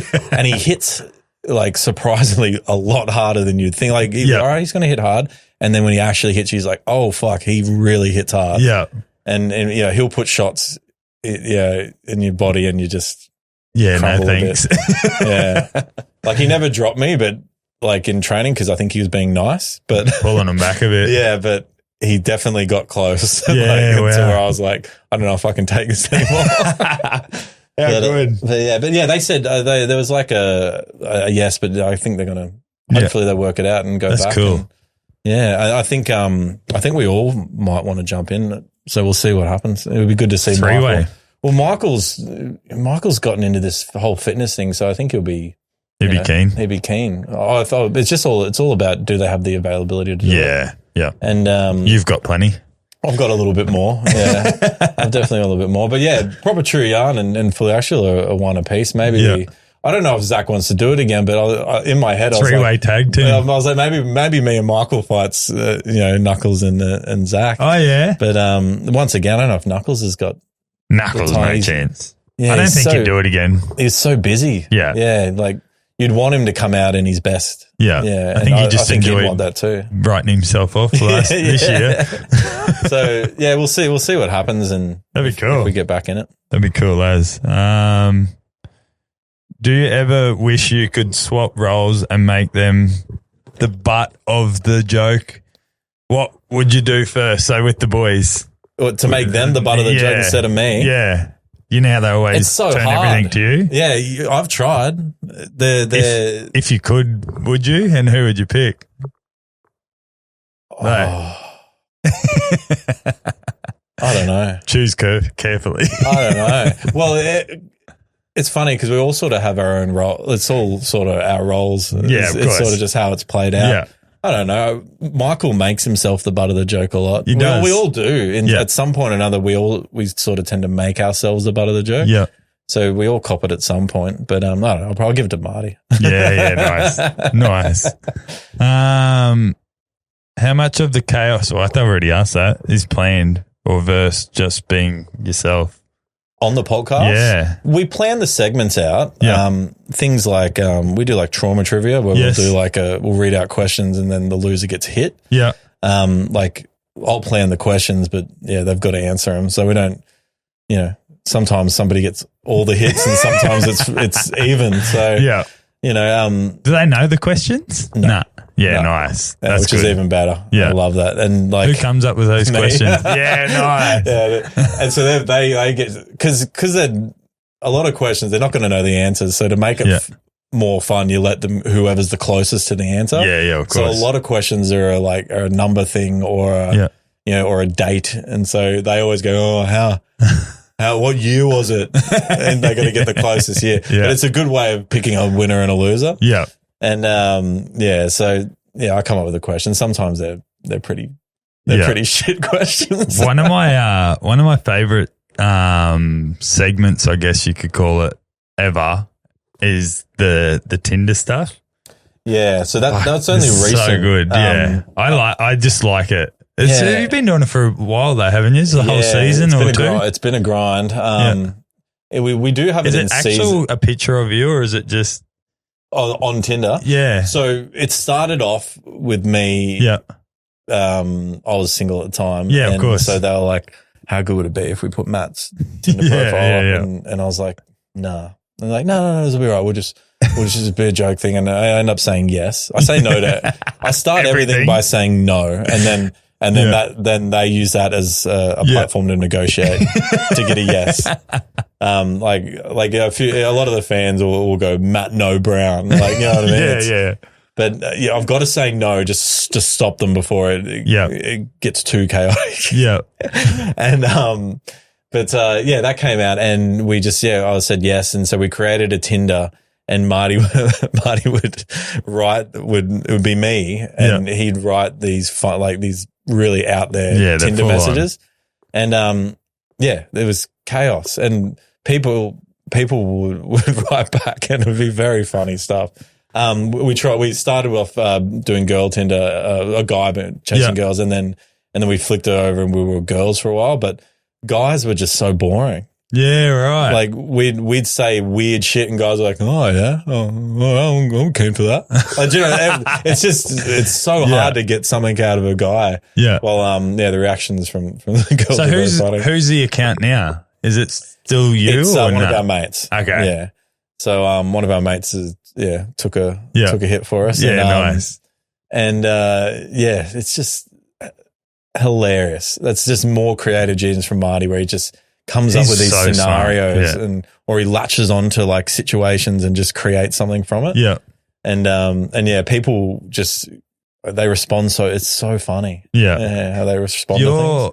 You said before you've got a missus now. Yeah. Did your missus come from listening to the show, or how did that eventuate?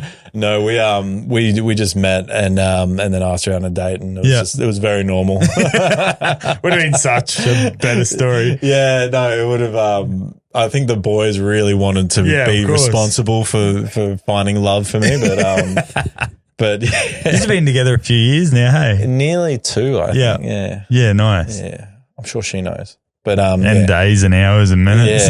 Yeah, but nearly 2 years now, and it was worrying because when I met her, I was like, oh, she's like, do you have Instagram? I was like, yeah, I've got Instagram. I was like, fuck. I don't. I was like, what do I do here? Because if you've ever seen my Instagram, it's colourful. Yeah. But it's not you. It's it'd be, for most people, I think it'd be pretty strange to be like, yes, what the fuck is this? Who is this? Yeah. bloke? So she had no idea who you were. No. And so I put all my outfits of every episode on on your personal on my Instagram, and then I said, I think I gave her a warning. I was like, oh, just there's a backstory, like just roll with it. That's my Instagram. And so I got lucky and I was able to like give her a warning. But some people like work. Yes. Like you put up a picture just before. With you. Yeah. And like, that's one of the worst ones. Yeah, like, I know, that's why I picked it. And that was recently. And so like some of the guys at work are like, you know, they're like blokey boys, and like they're and they'll added me to Instagram before, and they're like, "What's going on here?" And I was like, "Oh, they have no idea." They have no idea. Like they don't sit in any social media world. They're all they're 50s or 60s, and they're like big managers. You know what I mean? And they're like. and I was like, oh, well, I'm on a podcast and I do this, and it's just a bit of fun. And they're like, oh, okay, cool. And it just takes like a little bit to get their heads around it. Yeah. But when you're dressed like a creep, every time. So good. And it didn't start that way. I was like this on every single episode. Yeah, and then they changed it. And because I've been there since episode 1, but I was behind and I was just doing the sound, and every now and then I'd ask a few things. Yeah. And then as gradually went on, they gave me a microphone. Yeah. And so I got like then you got a seat. Yeah, then I got a seat. I got many seats. Yeah. But and then eventually they put me on because I'd always talk, but no one could see me. And I think we said, well, fuck it, we'll put it on. Yeah. And they were dressed up a lot of the time. They wear wigs and look stupid, and they would always ask me to do it. And I was like, no, I'm not doing it. And it's not me, not doing it. And then one day Marty's like, I think we'd started a new scene. He goes, could you please wear an outfit? Yeah. Because they had built this costume room. Yeah, right. There's just so many costumes from making videos. And so we've got so much. Yeah, wow. So much clothes. And and I said, all right, I'll do it for you because you said please.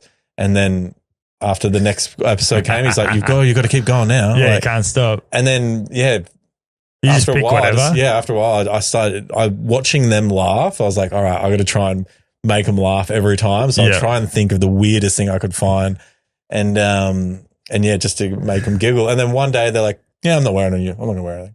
I was like, what? I was like, yeah, no, I'm not going to wear anything. And I was like, oh, okay. And then so they stopped wearing outfits, and then I just sort of continued.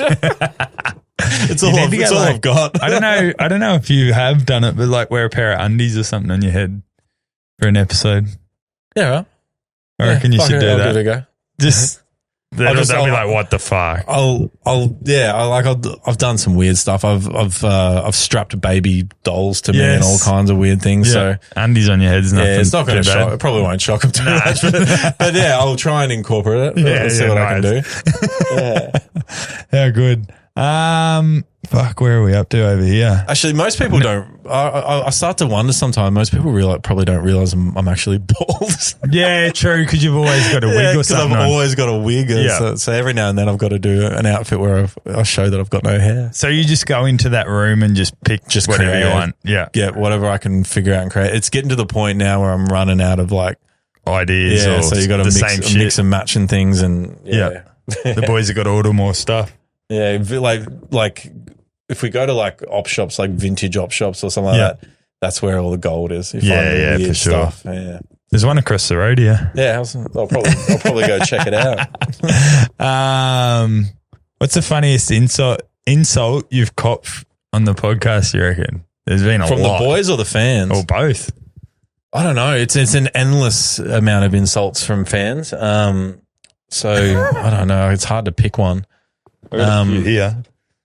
They're not insults, but they're questions from the fans. Oh God, I don't know. I'm trying to think what would be the funniest. There's just been a whole bunch. What's one that comes to your head straight away? Like my dad's name's Greg. Yes. Right. And we've also got Gregory Brown. Yeah. So we've also got a friend named Greg, and they came up with this thing that the Greg's just the shittest name. Yes. And I don't know. The fans really ran with like the Matt's dad's Greg, and it's not really an insult, but they really they were using against you. Yeah, my dad's name. Yeah, and I don't know. Like I was like insulted at the start, but it became such a funny joke. Yeah, but yeah, it's just weird. It's weird stoner comedy like that sort of just grows. Yeah, how good. There's one here. Do you need to piss or anything? No, I'm good. No, you're good. I'm used to sticking out these long podcasts now. Having a catheter in while you're doing it. Do you know someone, after Michael's hospitalisation, he talked about how much he loved catheters? Yeah. And someone actually sent us a catheter in to use. And he hasn't used it? Oh, nah. I'm too scared to use it. I don't want to do it. That. I've had one in. Yeah. It can't the most pain I've ever been in when they pulled it out. Oh, yeah. It's fucked. Not enjoyable at all. Not on. There was one I just read here. Do people treat you differently now that you're Matt Brown from the podcast, or are you just still the creature at Coles? No, I'm still. I don't get any different treatment. Everyone's pretty good. Yeah, nice. So I don't get noticed that often either. Yeah. Like every now and then you'll meet someone who oh fuck, this person's like a big Marty and Michael fan. Especially the website members. Yeah, okay. Did you hear that? Yeah. No, I thought it was me for a sec. Cutting her each. Cutting each now. Yeah, like when some of those website fans, they pick up everything. And and if they spot you, you'll game over. You just know, you're like, oh, they're a website fan, and they're all great. Like they're all legend. They're all like very similar, like comedy, likes and stuff like that. So. But not really treated different. Someone gave me a free beer once, and I panicked, and I was like, I want to pay. I didn't know what to do. Yeah, no. He's like, oh no, I love you guys. Like, I was like, oh, thanks, man. And I was like, and I felt bad. Yeah. So how good. I don't know. I'm still learning to deal with that. Nice. What's next for you? More boxing, more content, bigger projects? You said you don't really. Yeah, you asked me what of my life path. Yeah. I don't know. I really enjoy your purpose in life. That's what I asked. Sorry. Yeah. No, you're fine. I don't know. Like I enjoy getting in some of the videos of the boys. So I've been doing that a bit more. Yep. And just to try and grow the podcast. Yeah, nice. More so I can. Yeah, see where it sort of takes us. Like each year's come with like something new and. Yeah. Like doing things like you're doing things you've never done before. Yeah. We did the boxing and stuff. Well, we're doing a live show. We've got a live show. Hasn't been released yet, but it's going to be November 21st. Okay. And we're doing down in Sydney. Okay, nice. So we've that's our because the last ones are all been in Brizzy, haven't they? Yeah. So last time we did the Princess Theatre, and it was incredible. Yeah. It was just it was a crazy experience. We didn't make a big amount of money off or anything, but it's a fun night. Yeah. You're in a crowd. There's, 400 people in there, and it's just, it's a lot of fun. Pretty cool. So we're going to go to Sydney and try it out down there, see if it works out. Yeah. So that's another thing we're sort of aiming for is maybe do a few live shows and, once again, hard because everyone's so busy, but, that's been a new experience. So just trying to sort of grow in that spot without trying too hard to. It's funny you say that too. Like one of the biggest in Australia, in my eyes, like podcasts. You got like the Alpha Blokes, who are probably the biggest. Yeah, in our eyes. Yeah, I can't. If you have to ask me who's the biggest, it's probably them. Yeah, yeah. In terms of like following, like you just spot their fans anyway. Yeah. So, and it's funny you say that you want to grow, but is like, what is it? Where's that vision? Like, you're already very big. How do you get bigger? It's just a grind. I've always said I totally agree with ages. It. Yeah, you've got to get to the first 100 episodes is like the first goal. Of course. If you can do the first mine's 100. 50. If I can get to 50, I've always said like, I think there was some stupid stat saying that you don't get over 8, like there's a certain amount of percentage that don't get to 8 podcasts. Yeah. But then there's only a certain percentage get to 50. And then it's like, I'd have to find the numbers, but is this more like a question of like, how do you grow it? Like, no. You've got to where you are already. Yeah. Like, you're very How big. do we get to the next step? How do you get bigger? Oh, consistency and just, like I said, just keep putting them out. Yeah. Keep trying new things as well. So you got a vision. You boys have a vision to get bigger? Yeah, absolutely. Yeah. Like what is that vision? It's, we're just sort of trying to keep doing something fresh. You know what I mean? Something. And it's hard too because of course some people are like, this podcast used to be fucking great. Now it's shit. Yeah. You know what I mean? Yeah. You're like, oh, that sucks. I think it's actually gotten better. Well, yeah. So, and then other people are like, this is the best thing I've ever watched. Yeah. And so you're never truly sure, I guess, where Can't you're make at. everyone happy either, can you? Yeah. And, don't get me wrong. Everyone says don't read the comments, but sometimes you kind of got to see how you're going. Yeah. And, so we're constantly got to come up with something new. Yeah. That works. Yeah, for sure. In terms of getting it bigger and better, I have to find something. We have to find something new to get it out there again and again. Yeah. It's hard, hey? Yeah. We're just like, I wouldn't say I don't think we're big. Yeah. Like I think we're out there and we're in it. Yeah. But in terms of like, you look at someone like Alpha Blokes, like that's what I consider big. Yeah, you know what I mean? for sure. And then and depends where you're big as well. Yeah. I know in terms like some people are big on podcasts on YouTube or some are big on Spotify. Correct. Yeah. So there's different areas where you can grow. And we do well in different spots. YouTube would be better for you than Spotify? Or sometimes if we have a very like profanity filled episode, YouTube's not going to do very well because we've got to bleep most of it. Well, and then Spotify will do really well. Yes. Yeah. Yeah. But in terms of what's the next step forward is just continuing doing some of these live shows. I would really like to do like a live tour. Okay. And then we briefly spoke about it, but it's hard to organize and a lot of overheads. Yeah. So what does that look like and can we pull that off? Yeah. And do we have enough time to do it? Because I'd love to do like 5 or 6 shows, a couple in Australia and then maybe go America, UK, come back because the boys are very big in America and UK. Yes. So just not on Americans Got Talent. Not on that, no. But do some live shows. Obviously, that'll be another good goal as well.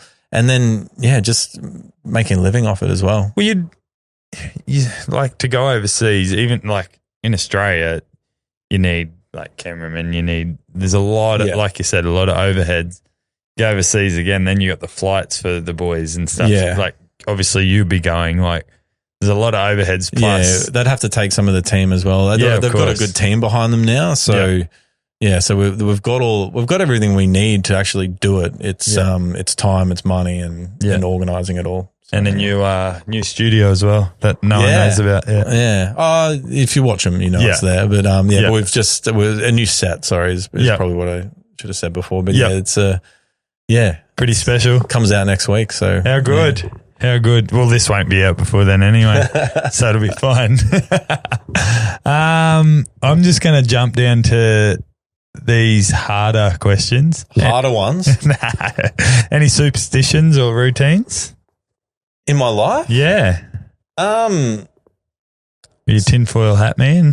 Sometimes I am. Yeah. I wouldn't say like I think common sense is always of course for me. But, that's not very common. I get you get superstitions like little things like little.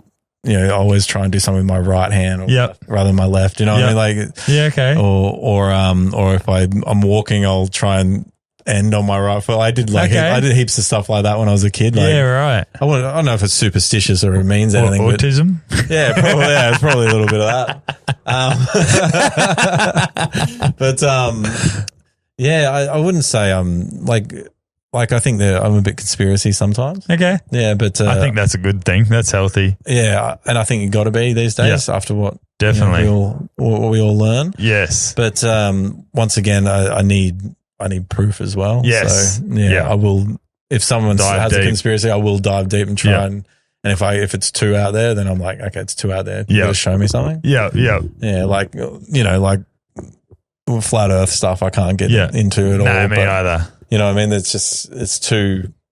I don't know. It's too much to think that's like that. And then, but then, if you want to talk Two Towers or something like that, maybe I might be able to. Yeah, because it's a bit weird. If something doesn't make sense or it can't be explained very well, I've dove into that pretty deep and watched a lot of shit on YouTube. And so I'm very open minded to talk about things and stuff like that. But got to give me some proof. And the fun thing with that one is there is a lot of proof. There's a lot of proof. So there is. And once again, I'm not saying anyone did anything. Like it's just someone hasn't been explained well. Definitely. You're stuck on a deserted island. What three things are you bringing? 3 things. The first 3 that come to your mind. Everyone struggles with this. Yeah, this is a struggle. A fishing rod, nice, or a spear gun, whichever one works. Yeah. Great answer, by the way. A flint, something to make some fire. Great answer, by the way. And you're a man that's actually. Can I bring like a satellite phone? You can bring whatever you want, mate. To get me off. There you go. Done. 3 satellite phone, so I can get rescued. 3 great answers. Probably 3 of the best answers. I've had a lot of time to think about this. You obviously hadn't, and no one else has. But those first 2 are what I would bring. Yeah. So you've done very well there. I was trying to. I was trying to think of. I couldn't think of the shelter word. Would be my next shelter one. was in my main too. So it'd be like a tarp or something. Yeah. Then you could cover. You could build structure. You've done very well there. There's a podcaster who's actually my childhood best friend. He's called Diaries of the Wild Ones. Okay. And he does a lot of travel podcast stuff. Okay. And he's a really good dude. Yeah. And he went and he was like, he just does weird challenges for himself. Yep. And he's like, I'm going to go sit on an empty island and try and survive. How good. I was like, you fucking nutcase. And I think it was, I can't think what the islands are. Maybe the Percy Islands. It's just up north. Yeah. And it's just a set of islands. There's no one around. There's like yachts coming through every now and then. Mm-hmm. And he went up there and I think he did like a few weeks on an island. Wow. But he took a spear gun and, some beers and stuff like that. And every now and then people would come past on yachts, and he built his own little hut on the beach. How good. And he said people will like come past in boats thinking like the island's deserted. And they jump off him, and he just comes walking out and says, "How's it going?" And he said it was a wild experience. He did a few things, like there's like the caretakers of these islands on another island. Okay, it's like he had like a way of sending a signal to them or something. I can't remember if he needed to. But a guy like in like a weird small plane landed on the beach and just dropped him there and just flew off there. And and that's cool. People would come past on boats and he'd try and talk to them, and they'd flick him food and stuff, but he'd go that's crazy. He'd go hunting for his food and stuff. He should have put that on YouTube. He did. He's put some bits and pieces on there, but he does talk about it a lot on his podcast. But he had moments like where he was fishing and like a shark was coming at him and like just wild shit. That's crazy. And that's cool. He did that almost that exact thing, just put himself in that situation to see how he'd go. That's cool. Yeah. That's so cool. Had a great time. Next one is, I told you about this one. You've definitely forgotten about it already. Fuck. Shit. If your life had a theme song, what would it be? Oh God. With the Benny Hill theme. Oh, I didn't even play that. I don't know. It's hard to think of theme songs, isn't it? Of course. It could be any song. I don't know. Yeah, that is a very hard question. It is. It's probably a mixture of songs, isn't it? That you could put. Benny Hill would be in there probably. Yeah. We can go with that. No, let's go the Sopranos theme song, just because I fucking love that song, and it's a good opening for a show. So instead of him driving to be a gangster, it'll be me driving to the podcast in the Sopranos theme song. Oh, fuck. I can't even find it. It's that What's it called? It's Woke Up This Morning by Alabama 3. I know. Don't ask me how I know that. This one here.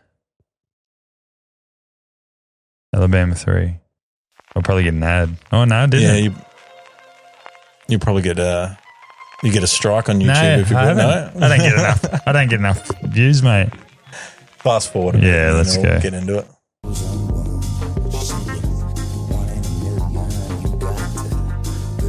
Yeah. Let's go. Anyway, I may or may not have that multiple times on my Spotify list. Yeah, nice.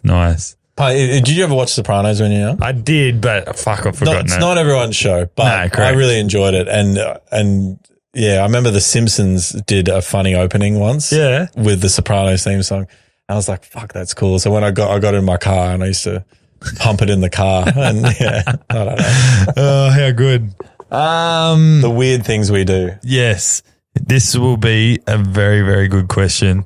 I love this one. You've come very prepared. I was actually thinking this would be like just chill. How's it going? Yeah. What'd you do this week? But you obviously they can't see, but you're very prepared. Yeah, I try to be. That's good. No, I'm very impressed. Yeah, if you had to swap lives with one person for one day, who would it be and why? Can be anyone dead or alive. Anyone dead or alive. Yeah. See, you can go down a few paths here, and but you only get one answer. Yeah, you only get one answer. Like do I swap with a girl and experience that? Do I swap with someone famous and you know, and enjoy their life for a bit? Which route are you going to take? I'm going to swap lives a day with what's his name?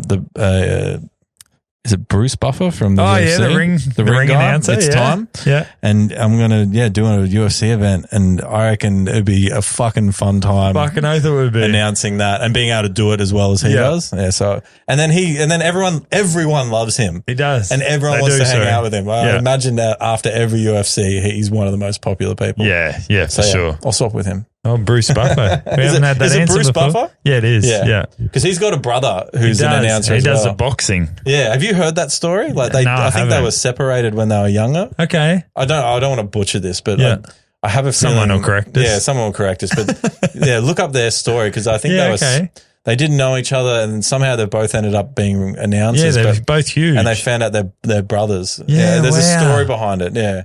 I don't exactly remember, but I remember being wowed by it. It's crazy.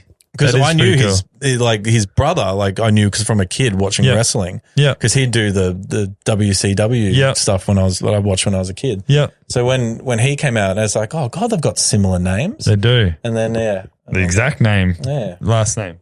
Excuse me. That's an interesting answer. I'm just trying to think of something. People go political. People go all over the place. I don't think it'd be fun being political. Me either. It'd be so stressful. So I wouldn't want to go political. And if you go like a history political, like a Winston Churchill or something, it'd probably be just as worse. It's just my answer is and once again I've had a long time to think about this. Is my partner. Yeah. So I can see what I look like through her eyes. And how do I deal with myself? Oh, that's a good answer. Yeah, but like I said, I've had a long time to think about it. Yeah, I guess everyone just goes to someone sort of famous or interesting, don't they? Yeah, yeah. But yeah. Imagine your missus seeing you through your eyes. Oh. Be interesting, wouldn't it? Yeah, it'd probably be a headache, wouldn't it? I reckon it would be.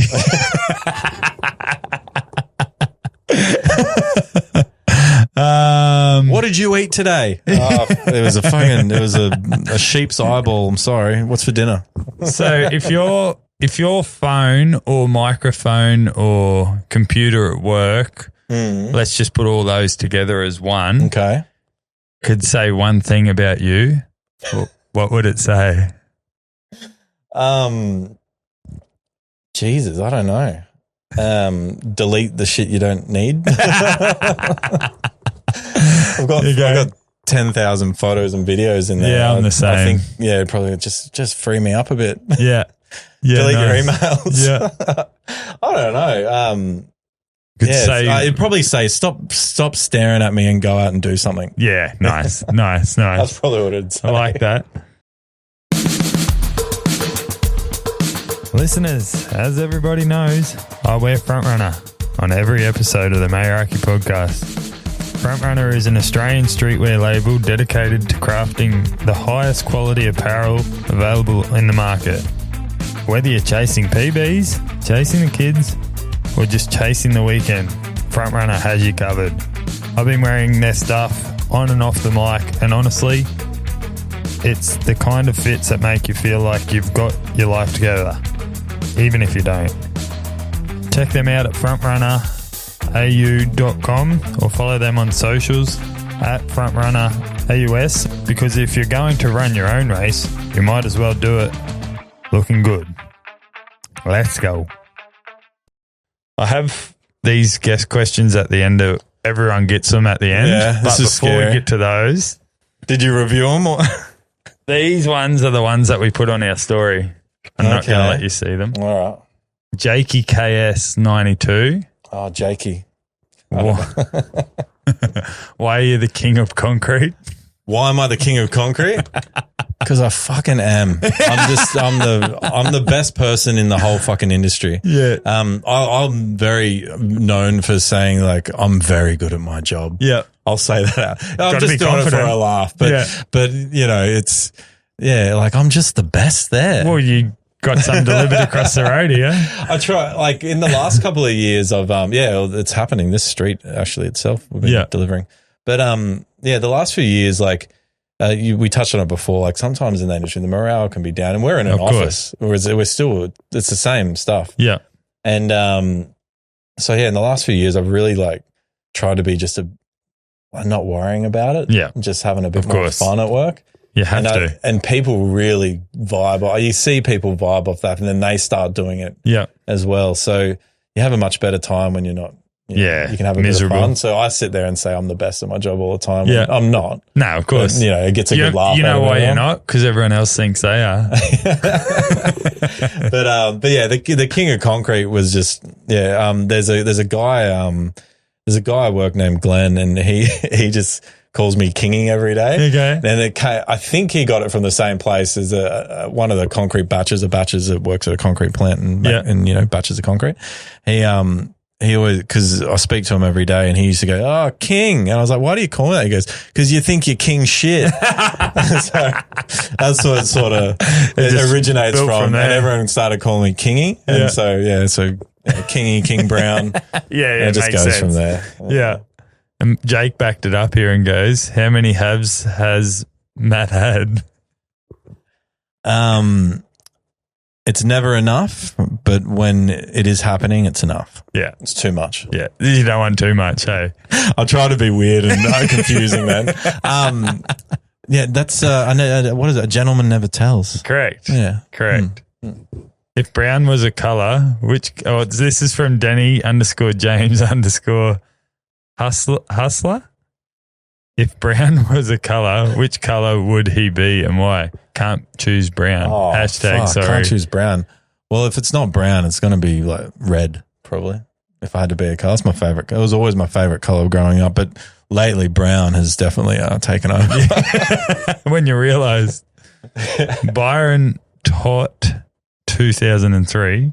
Would you ever quit your stupid concrete job to work full time with Marty and Michael? Yeah, absolutely, I would. Fly lie. Yeah, I remember that. Yeah, that's what I was like, how about I read that out? And then as soon as fly la la, yeah. Does that still happen? Yeah, every now and then. The people put it in a lot, but it used to be like it used to be fly and then lie, and then you just just kept going. There are so many gibberish sayings from the podcast or from the boys' videos. Yeah. So would you quit? Yeah, absolutely. You just need the income. I think I don't want to. How do I say this in the right way? Like there's real niche roles, of course, what I mean? And they're also working to a budget as well, correct. And so if I was to go work with them full time, I would want to make sure I'm putting in, the same amount, of effort, like really being there and giving something, making it worth them having me around and paying me. Definitely. They pay me for the podcast, which is great, and and they pay me for videos and stuff. But you'd want going full time. I want to make sure I'm bringing value to them. And also, you still need to earn an income to survive, and it'd have to be matched with what you're absolutely, getting. So, everyone makes pretty well in concrete. So of course. So it's hard. You sort of want to, you don't want to leave that nest where it's very nice, it's very comfortable. Definitely. At some point, hopefully, I do, and I might not ever. You never know. It might not work out, but time will tell, eh? Yeah, and it's not always been a money thing for me with them. It's good. Don't get me wrong, but because we're all mates, and of course, even the podcast itself, it was never like about money. It was about, hey, let's do something fun together as mates. Yeah, and we were talking about this the other day. Actually, we were saying that, hey, we wouldn't hang out as much if we didn't have this. So true. You know what I mean? So true. Because James works with them full time, and he does a lot of not just filming, but he does a lot of management side and stuff in the background, things that take up a lot of time. The emails go through him now, don't they? A lot of them do. Yeah. Not all, but probably most of them. Yeah. And he's taken this huge workload off them too, so they can keep creating content. Yeah. And I had a point to make this. Oh yeah, sorry. Yeah. So James he gets to hang out with them every day. So and for me as well, I get to, instead of seeing him once or twice a week, I'm seeing him 4 or 5 times a week. Yeah. And pretty special. Well, it's lucky. Yeah. And that's probably, you either have a good friendship group where you all want to hang out. Yeah. But if you hate each other, then it wouldn't be fun. When it wouldn't work and it wouldn't happen. So I've actually tried to get Marty and Michael in the tattoo shop here. Yeah. I think I might have messaged you and you gave me an email and said, if you want it to happen, you have to email and go through the I think, which is totally understandable. Yeah, I just know that all their requests and funnel that way. It's better than me going, you want to do this? And then, so I did do it. Yeah. And then I think I end up going through James, and because they've already done some tattoo stuff with the shop in Brisbane. There's a shop in Brisbane. They didn't want to shit on them, which I totally respect. And I was like, because that shop did them I think they worked together to do their feet. Yes. Because Michael's got Converse tattoos, crazy. And Marty's got Crocs. And fuck that.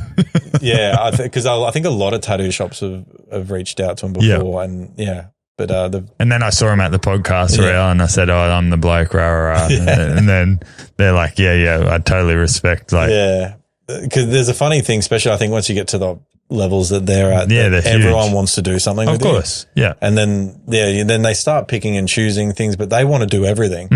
And then they have to slow themselves down sometimes and say, "Oh, we can't do that because of this." Yeah, it's like we had for a small amount of time there was an energy drink sponsoring, but then another drink wanted to come in, and then it's like, "Oh, we can't do that because it's similar to so just don't do any of them." So you go, don't do it. Gaz Shadwell, what did you have for tea last night? Disco Bickies. No, I had a very quiet night. What did I have? I had I didn't have anything. Meat and rice, I think, or something. Okay. Like that. Yeah, something that left over that I had for lunches that I didn't eat because I slept. I was eating dirt, fucking digging holes with the high pressure hose because I was working. I didn't get to eat. But you didn't ask me, Gaz. I said you didn't ask me, Gaz. You asked Matt. How thick is Matt Brown's mince? That's from Josh Williams. Oh, fuck, yeah. You obviously know Josh. Yeah, I know who he is. Yeah. That one? I recognise the name. Yeah. It's depends what time of day. Yeah, it depends what time of day, what I've eaten. Yeah. How excited I am. Exactly. There's many factors. There's a lot that goes into it. You'll have to come back and ask Josh again with you determine what time of day, and it depends if I've it depends of how long it's been since something's happened. Jimmy Judge chimed in. Yes. He goes, how do you find – you've already answered this question. Have I? You have. How do you find so many cool costumes? You're a legend, brother. I appreciate the effort. Oh, thank you, Jimmy. I appreciate all your eating videos you do. You've answered it because there's a room there with them all. Yeah, there's a costume room, and I think what the boys would do, they'd do a video with some costumes, and then they'd destroy it, or they just throw it to the side, and they'd either throw it out or not need it. And then at some point, we started collecting. And then I remember there was one day where Mike was like, I'm just going to go out and just put, $1,000 into, costumes. Secondhand clothes and you just buy so much with that. Yeah. And it just came back with the weirdest shit I've ever seen. And then, so you just sort of just collect along the way. And is it on hangers? Yeah. Wow. So James is organizing the lives of everyone. Yeah, nice. So he's just a very organized man. And smart. Yeah, so he turned one of the rooms into a costume room, and there's pretty cool. Something for everything's in its place, sort of, until we destroy it, but it goes back there eventually. How good. Downloads is this person's account? Downloads, I think I know this account. Okay. Maybe. What is it like dealing with severe Brown syndrome? It's sorry fun. At the end. Yeah. We say sorry a lot. Yes. It's just, it is what it is. As I always say, it's part of the curse. I don't know how to answer. It's just, what do you say? And thank you for that. I reckon this is one of the boys on a different account. Hong Kong Cash XG. Is your Brown down? I don't know. What did he say? Is your Brown? It is at the moment. So I don't even know where the Brown syndrome thing came from, but there's a photo where I came home from somewhere and I'm sitting like this. Yeah. And I've got a gel blaster gun in my hand. I think I've seen this. And I'm like this, and it might have been James, like he just said, "Oh, can you look up for a second?" And I'm like, and he goes, "Look pissed off." And I looked up and I'm just staring at it, and he took a photo. I've seen that. He's put that on a shirt, and someone's come up with the idea and call it Brown syndrome, and that was merch. Yeah. Yeah. So that's where that comes from. Do you have any questions for me? Yeah. Yeah. Why do you do the podcast? Why? What made you do a podcast? My reason was, we spoke about it earlier, was to give people like yourself, but people that no one knows, anyone like knows nothing about them.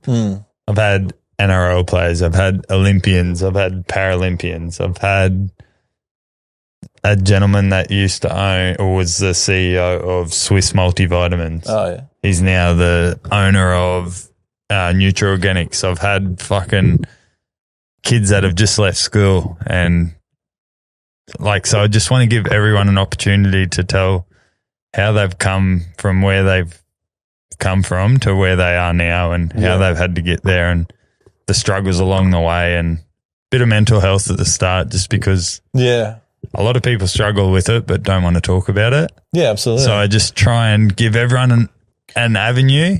I think I'm not the biggest fucking, and never will be. I got a follow-up question. Is how long do you reckon you'll do it for? I won't stop. You won't stop? Nah. Good. Nah. Good answer. No, definitely won't stop. And I don't do it for the views. I don't. Like, I've got fucking 600 followers on my page. I had none when I started. Yeah. I was a nobody. I'm still a nobody. We're all there at some point. Yeah, but I'm not doing it to be famous. I'm not doing it to make money. Like, I've got the shop, but I have no overheads. Like, I'll never ever, like, I don't gamble, so I'll never have a sponsor that will be a gamble sponsor. There's a lot of gambling sponsorships, isn't there? There is a lot of alcohol sponsors. I will personally, and don't get me wrong, I've struggled with that. I feel that alcohol, gambling, I've been there. I've done all this shit. I've done the drugs. I openly talk about it on the podcast. But I feel like those factors or those avenues lead to bad mental health. Yeah.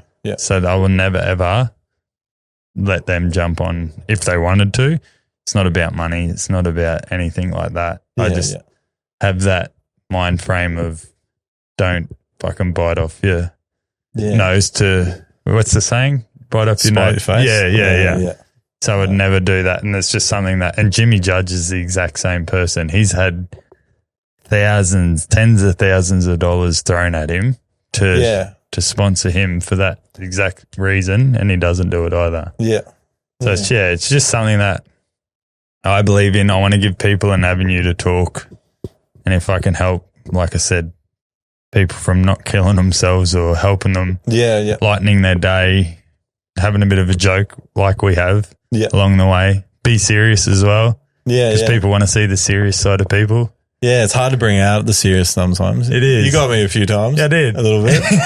I don't mind getting serious. I just think I start muddling my words when I try and be serious. Yeah, because I'm trying to say something genuine. Well, what I like with this here is I'll go to this, but I also want it to flow. Yeah. But I want people to have a joke, but I also want people to be like fucking pretty serious and speak their mind. But also, I didn't give you any of these questions, so you don't know what's coming. Like it's good because it's good you did. It's good because I would have thought about it way too much. Yeah, and people can manufacture the answer and lie to you. Well, that's what I mean. You want to try and be as genuine as possible. Correct. And, yeah. It's just If you gave me those, I'll start thinking about it, and I might naturally just say something. That'll be cool. Yeah. Don't let the truth get in the way of a good story. Exactly. Is that 2 hours? Holy shit, we did that quick, didn't we? Yeah. Sorry, nearly done. Am I holding you up? Sorry. I'm good as long as I'm not holding you up. Nah. I've just got sleep to have. That's about it. First question. Do you have a party trick? No. You don't? Not really, no. Not really. So there's something there that's you're thinking. I think I just I'm trying to think if I do, but I don't really. I definitely don't pull anything out. No. Yeah. No. I'm fucking boring. Oh. That was very good. That's mine. That was impressive. But no party tricks.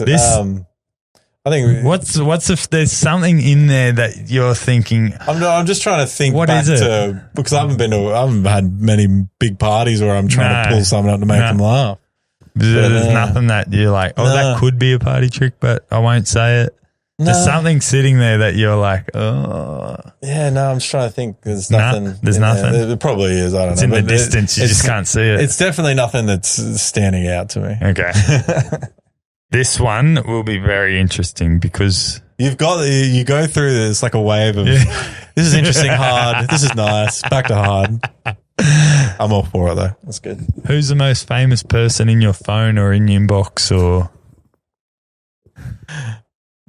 Not the boys. There's no. You're serious. I'm not that famous. There's no one. Oh, there we go. I don't know. They're all social media people. So it depends what That's fine. It depends what you put value or fame on. So in your eyes, probably Jackson O'Doherty. Okay. Yeah. I thought that would be the person. I'm just trying to think if there's anyone else in there. I don't think there. The Christian Hamby? No, I've never met him. You haven't? Yeah, the boys have met him. But I'd like to meet him. I reckon he's. Yeah. I feel like Jackson's Jackson. Yeah. Jackson doesn't change for fucking no cunt. Oh, that's what in my eyes. Obviously, you know him. But I feel like Kristen, however the fuck you want to say his name. Yeah. He's can be like Jackson, but then he can be very serious and very switched on and very business savvy. I don't know. I've never That's what I see. Yeah. Actually, I don't watch a lot of his stuff either. But he just seems like Jackson's just a funny dude. What about like Troy Candy and that you mates with him? No, Marty and Michael I haven't been. I briefly met him at one of Jackson's parties. Yeah. And he's having another one soon, I hear. Yeah. Yeah, he's doing something, rodeo thing. Yeah. A Western thing. Jimmy told me. That's the only reason I know. Yeah. I think he's put it out there now. Has he? Yeah. Yeah, okay. I'm pretty sure he has, yeah. Yeah. I think he wants to make it a bit bigger this year where he can sell tickets. So yeah, okay. Yeah. Bit bigger. Just gets a bit bigger every time. I don't know. Fucking lunatic. Yeah. What was it, Movie World or something last time? It was Dreamworld. Dreamworld, yeah. Yeah. That was weird. Went from his bajillion-dollar house. Yeah, he had this house, and it was kind of like a stadium, and it was nuts. Off its head. Yeah, it was absolutely nuts. And that first party was it was like a Halloween party. Yeah, $250,000 or something. It's something ridiculous. Yeah. And there was like performers, and you know, the Stafford brothers were playing. Yeah. And it was wild. And then he goes, he does things big. Good on him. Yeah, I got so fucking hammered at that. And the first one? Yeah, the first one was bad. I think everyone did, didn't they? Because there was no control of everything. You don't need to say.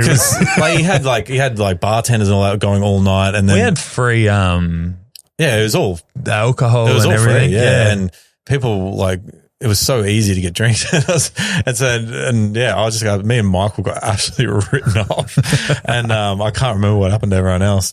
But tattooed? I was, people got tattooed. Yeah, they had a tattoo. He's done that a few times, and I remember lining up to try and do something, but then just didn't. Yeah, you were going to say something then. The funniest story from the first one is I was there all night. Like I passed out, and I think Lockie was living at the place, and I think me and Michael slept in his bedroom. We were fucked. Yeah. And anyway, sometime during the night, I was like really hungry, and I've gotten up and I was walking because he had these tables of food everywhere, but by that point it was covered in alcohol. Of course. And I was eating crumbs. And anyway, he had like a security room. Okay. And there was security there, and they used that room for the night. Like their sort of little base. Yeah. And somehow I've ended up in that room, and there was a phone. That's right. There's a phone going off, flashing. Okay. And I was like, and I was so hammered. And I was like, and I realized there are mobile phones. Everyone's phones. Everywhere. Everyone lost everything. Keys. That's right. So I lost my car keys, I think. Okay. And what I didn't realize, I actually gave my car keys to a friend, and they took them for me. But I was so drunk I didn't realize. Yeah. And I went around the whole place. He had jumping castle, stuff. Remember, and I was like, I was here at some point. And I remember I went I went to the same toilet every time. I was checking there. I was looking everywhere for my car keys, and in my head I was like, it's going to be fine. But I was like, fuck, is that car keys? And then I found that security room, and there was a phone flashing. There's keys everywhere, and I was looking through keys and stuff. Still weren't there. Anyway, I was like, oh, there's phones everywhere. So as you do when you're a bit of a dickhead, you took a photo on everyone. I was taking my selfie on everyone's phone. And anyway, I flicked one phone on, and this time I hit the video thing, and I just started telling him what I was doing, and I started talking to him and just telling him about and I was hammered. There was sunglasses everywhere. People lost sunglasses. Wow. So I was putting everyone's different sunglasses on, talking to this camera. And whose phone was it? Here's the thing. So as like a week or so went by, Lockie gets this message going, "Do you know who this is?" It ends up, remember tennis player Bernard Tomic? Yeah. It was his phone. So he lost his phone, and he got back and got it. Yeah. And then he was going through and turns out it's like a 15-minute video or a 10-minute video of me hammered and just going, and I'm like, and I respect you, whoever you are. Like you're a legend. His mate's like, does anyone know who this is? He goes, how off your head do you have to be to speak to a phone for 10 minutes? I love that. And it ended up being Bernard Tomic. So it's very funny. How good. But that was the party one. So Jackson, you reckon's the most famous in your phone? Yeah, I'd have to say Jackson. Yeah. Yeah. Is he's still got his, and you don't need to answer this correctly, so you can fabricate this if you want. Lie about it. Is he just with his old house that he first had here? Is he just living there now when he's not? Yeah, well, overseas? I don't know. He's always traveling. Yeah. So yeah. It's a question for him probably. Yeah. But he still lives on the coast. Yeah. Nice. Be an honour to get him on the couch, sir, if you can swindle it for me somehow. If you can. I can't swindle anything, you know what I mean? But because he's a hard man to get.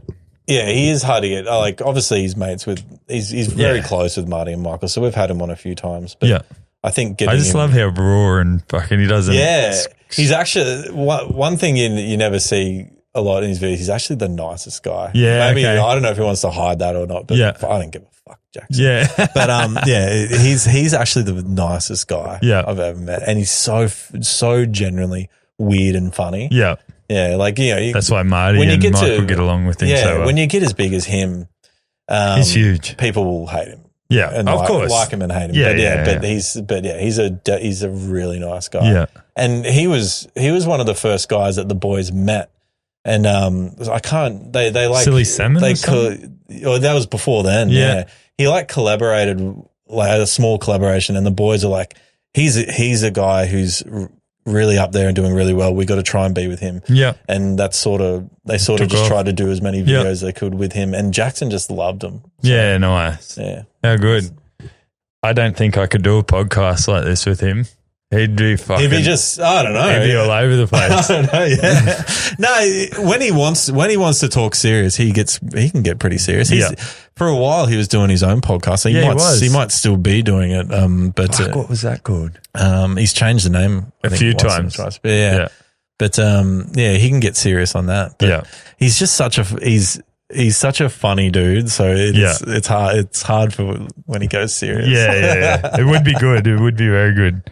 What's one thing you can't live without? Probably water and food. Smart answer. No. There's no right or wrong answer. Yeah, there is no right or wrong answer. Right now, it's it's all the comforts of life, isn't Mine's an energy drink right now. Well, I can't talk because I'm also drinking one at the moment. Not sponsored, by the way. No, I'd like to be sponsored by one of them. I don't discriminate or take either. Yeah, so would we. If anyone wants to jump on. But I don't know. Just life's so comfortable at the moment, which I'm sure everyone talks about. So as soon as you don't have your car or your phone or maybe or money, just all the little comforts of life it's so hard to live without these days. But that's just my first world problem, if it was one. Don't lie. When I ask you this question, you can't set me up like that. You can lie about this one, but don't lie about this one. Have you ever sent a nude to the wrong person? No. Don't lie to me. No, I don't think I have. I've They've definitely all been solicited. I've definitely sent nudes. Yeah, we all have. Wait, have person. I? And you know? Yeah, no, that would be a fucking twist. That would be such a twist. And then it's like, see, Matt, back in 2004 when you were 18. Remember how I said I was from Blackwood? I'm trying to think. Back in the day when cameras phones first came out and everyone was send something to a random number. Yeah. Maybe I'm pretty sure we did something like that, but I've never I've never accidentally sent it to the wrong person. When Snapchat first came out and everyone's like, oh fuck, sorry, I didn't mean to send you that. That was a bit of put it on your story. I've definitely sent messages bitching about someone. Yeah, just not nudes to the person, accidentally. You know what I mean? But not nudes. Nah. Yeah. I sent a whole text about fucking and then I've realized I've sent it to them because I was talking about them. Yeah. And I've gone, fuck, I was just kidding, eh? And then just gone, oh shit. Your mates and your bitch of course. Mates. Yeah, something like that. What about the boys? Do you reckon they've sent a nude to the wrong person? I don't know. They've definitely sent nudes. Of course. They've meant to do it. Of course. I've seen them do it on camera. Yeah, they do it on camera. They've sent it to me before. I don't know. Ask them. Yeah, it's not. You ask them. See what they come back with. I can't imagine that if they have, they'd want to remember that. Yeah. But surely it's happened. I've got a story, but I will never ever say it on air. I'll tell you afterwards. Okay. Last one. Yes. You got a missus 2 years ago. Mm-hmm. Did you use a pickup line on her? Fuck. What's your favourite pickup line? Hey. Hey. How are you? What do gay horses eat? Yeah. Hey. I don't know. Yeah. To be honest, I can't remember the opening lines. No. I remember. Do you have a good pickup line? Nah, I just try and be there's no pickup line that works. Everyone's different. I think the hey I'm Matt, being yourself. confident is probably the best way. I couldn't agree more. Pickup line you can do. But I remember our first date, and it was at Kangaroo Point Cliffs in Brizzy. Nice. And I remember I had token spot in Brisbane. Yeah, I had a busted knee. Oh no! So I couldn't walk. Shit spot to pick. I couldn't walk. And so I'm sitting on a picnic mat like this with my knee straight because I'm fucked. And she was a tad late. Yeah. And so as she's come over, I was like staring down at my knee. I was like, fuck. I was like, I fucking need knee. sympathy. And so I looked like I was pretty sad. I was sitting on my own and the blanket's massive. Yeah. And so she walked up. She's like, hey. I was like, hey. And then I was like, sorry, I can't stand up. I've torn my knee. And she's like, oh, okay. And then she ended up driving me back to my car where I parked my car because I couldn't, I could barely struggling. Walk. For the first, a little bit. Yeah. And do you have one of those braces? I didn't. What did I have? I did I think meniscus? I tore my quad. Oh, and then, wow. But then something, it was like the top of my quad and then your knee, patella? Patella, that's it. Yeah, the patella was torn. That's so bad. So it was like that. And then it was coming down. It was coming down slowly. And I didn't have to get surgery, which was really lucky. Wow. And it was super lucky, but it took ages to heal. Yeah. And the first 6 months, I just couldn't walk. I couldn't do it. I could, but yeah, it would have been waddling around. Yeah, I was amazed she stuck around because it would have been so boring. Well, it's all easy now. Yeah, the first 6 months was a punish, and then my knee blew up during the boxing training. Oh no! 2 weeks out, just for 3 or 4 days, and I just went, please, that's not good. No, yeah. And it was just a little minor thing, and I pumped anti-inflammatories, iced it for every hour that I could, stayed off it for a week, and then it just came good, and I never went back. Don't know what it was. Don't know what set it off. I've said it on our podcast a lot. I suffer from gout really badly, badly. From wine? No, it's gouty arthritis. So a lot of people suffer gout, which is usually indulging. Yes, and so you either eat heaps of shitty food, or you drink a lot of beer or whatever it is. Yep. Seafood, heaps of different factors. And most people, it's when you're a little bit older where the body's not, functioning as fast as when you're young. Yeah. And so your uric acid will crystallize in your ankles, somewhere, your toe, your ankles, your elbows, wherever. So because when you get older, you go on these, you have these big weekends away and stuff like that, and you eat shit and drink shit. And it happens. You don't drink enough water. Yep.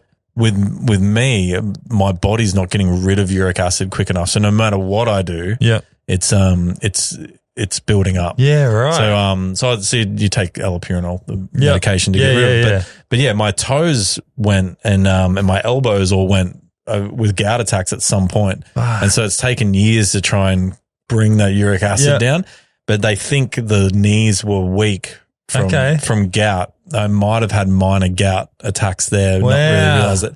And so when I pushed really hard and exercise, it's smashed a bit easier to get an injury. Yeah. Wow. But crazy. Once again, they're not positive on that, but that's probably what could have caused it. Yeah. So don't train hard is the moral of the story. Well, I think it was when I did it, I was being silly. I was doing deadlifts. I hadn't done them for 3 weeks or something. And and I was just doing them fast. I was in a rush and you just need to embrace the fat brown. Don't exercise. No, I don't want to do that. I want to. I'm hearing you. I've gone back to 100. I was 106 or 107 when I started the boxing. I dropped down to 95 or whatever it was, or 94. Yeah. On the day of the boxing, and then went a couple of kilos back up, and I was like, I'm good here. I like this. And then it comes on so quick. It does. I'm just like, fuck, I need to get back. I need to get back to where I was, because you do feel better and you do look better. And then, I want to get back. I was 99 point something, and I weighed in at 90.3. Oh wow! And now I'm pretty much 100. Yeah, wow. So I've gone in 8 or 10 months. Yeah, I've gone back to pretty much where I was. Yeah, which is not good. I feel it's like just shit. consistency Yeah, and correct. eating. It's just there's so many little factors. Actually, liquid calories fucking fucking calories now. But yeah, just drinks. Couldn't agree more. Get you all the time as well. But yeah. Well. Yeah, what a way to end. Much. Yeah, weight loss. Go eat food, cunts. No, I appreciate you inviting me on. No, thanks, really Matty. appreciate it. Ever need any ink or anything? Or I know you don't have any. I don't have one tattoo. That's okay. I've said a few times like, "Fuck, I'm gonna get my arms done. I want to do it." And I've had like ideas written down. Sorry, I'm dragging this out. No, you're now. fine. But but I just haven't committed to doing it. Yeah, I will one day. So yeah, I'll come and get at least something from you. Amy's father was late father was 74 when he had his first one. Oh no, so it's never too late, mate. Yeah, I'll go at some point. I will. What I want to say is thanks for everything that you're doing. Like not just for yourself, but for the podcast, and like you're putting smiles on people's faces every day. I hope so. Yeah. I like that you're a little bit awkward and you grow on that personality because you're definitely not that person in real life. No, I'm awkward on the podcast. I made out to be awkward. But you're actually you've always made time for me, and I appreciate you driving down from Brisbane to come down here and no, anytime. I appreciate you bringing me on. Yeah, we'll see you again soon, eh? You can tell me the story now about what you sent to somebody. As soon as I press stop. Thank you for having me on. Thank you. Love you. Bye-bye.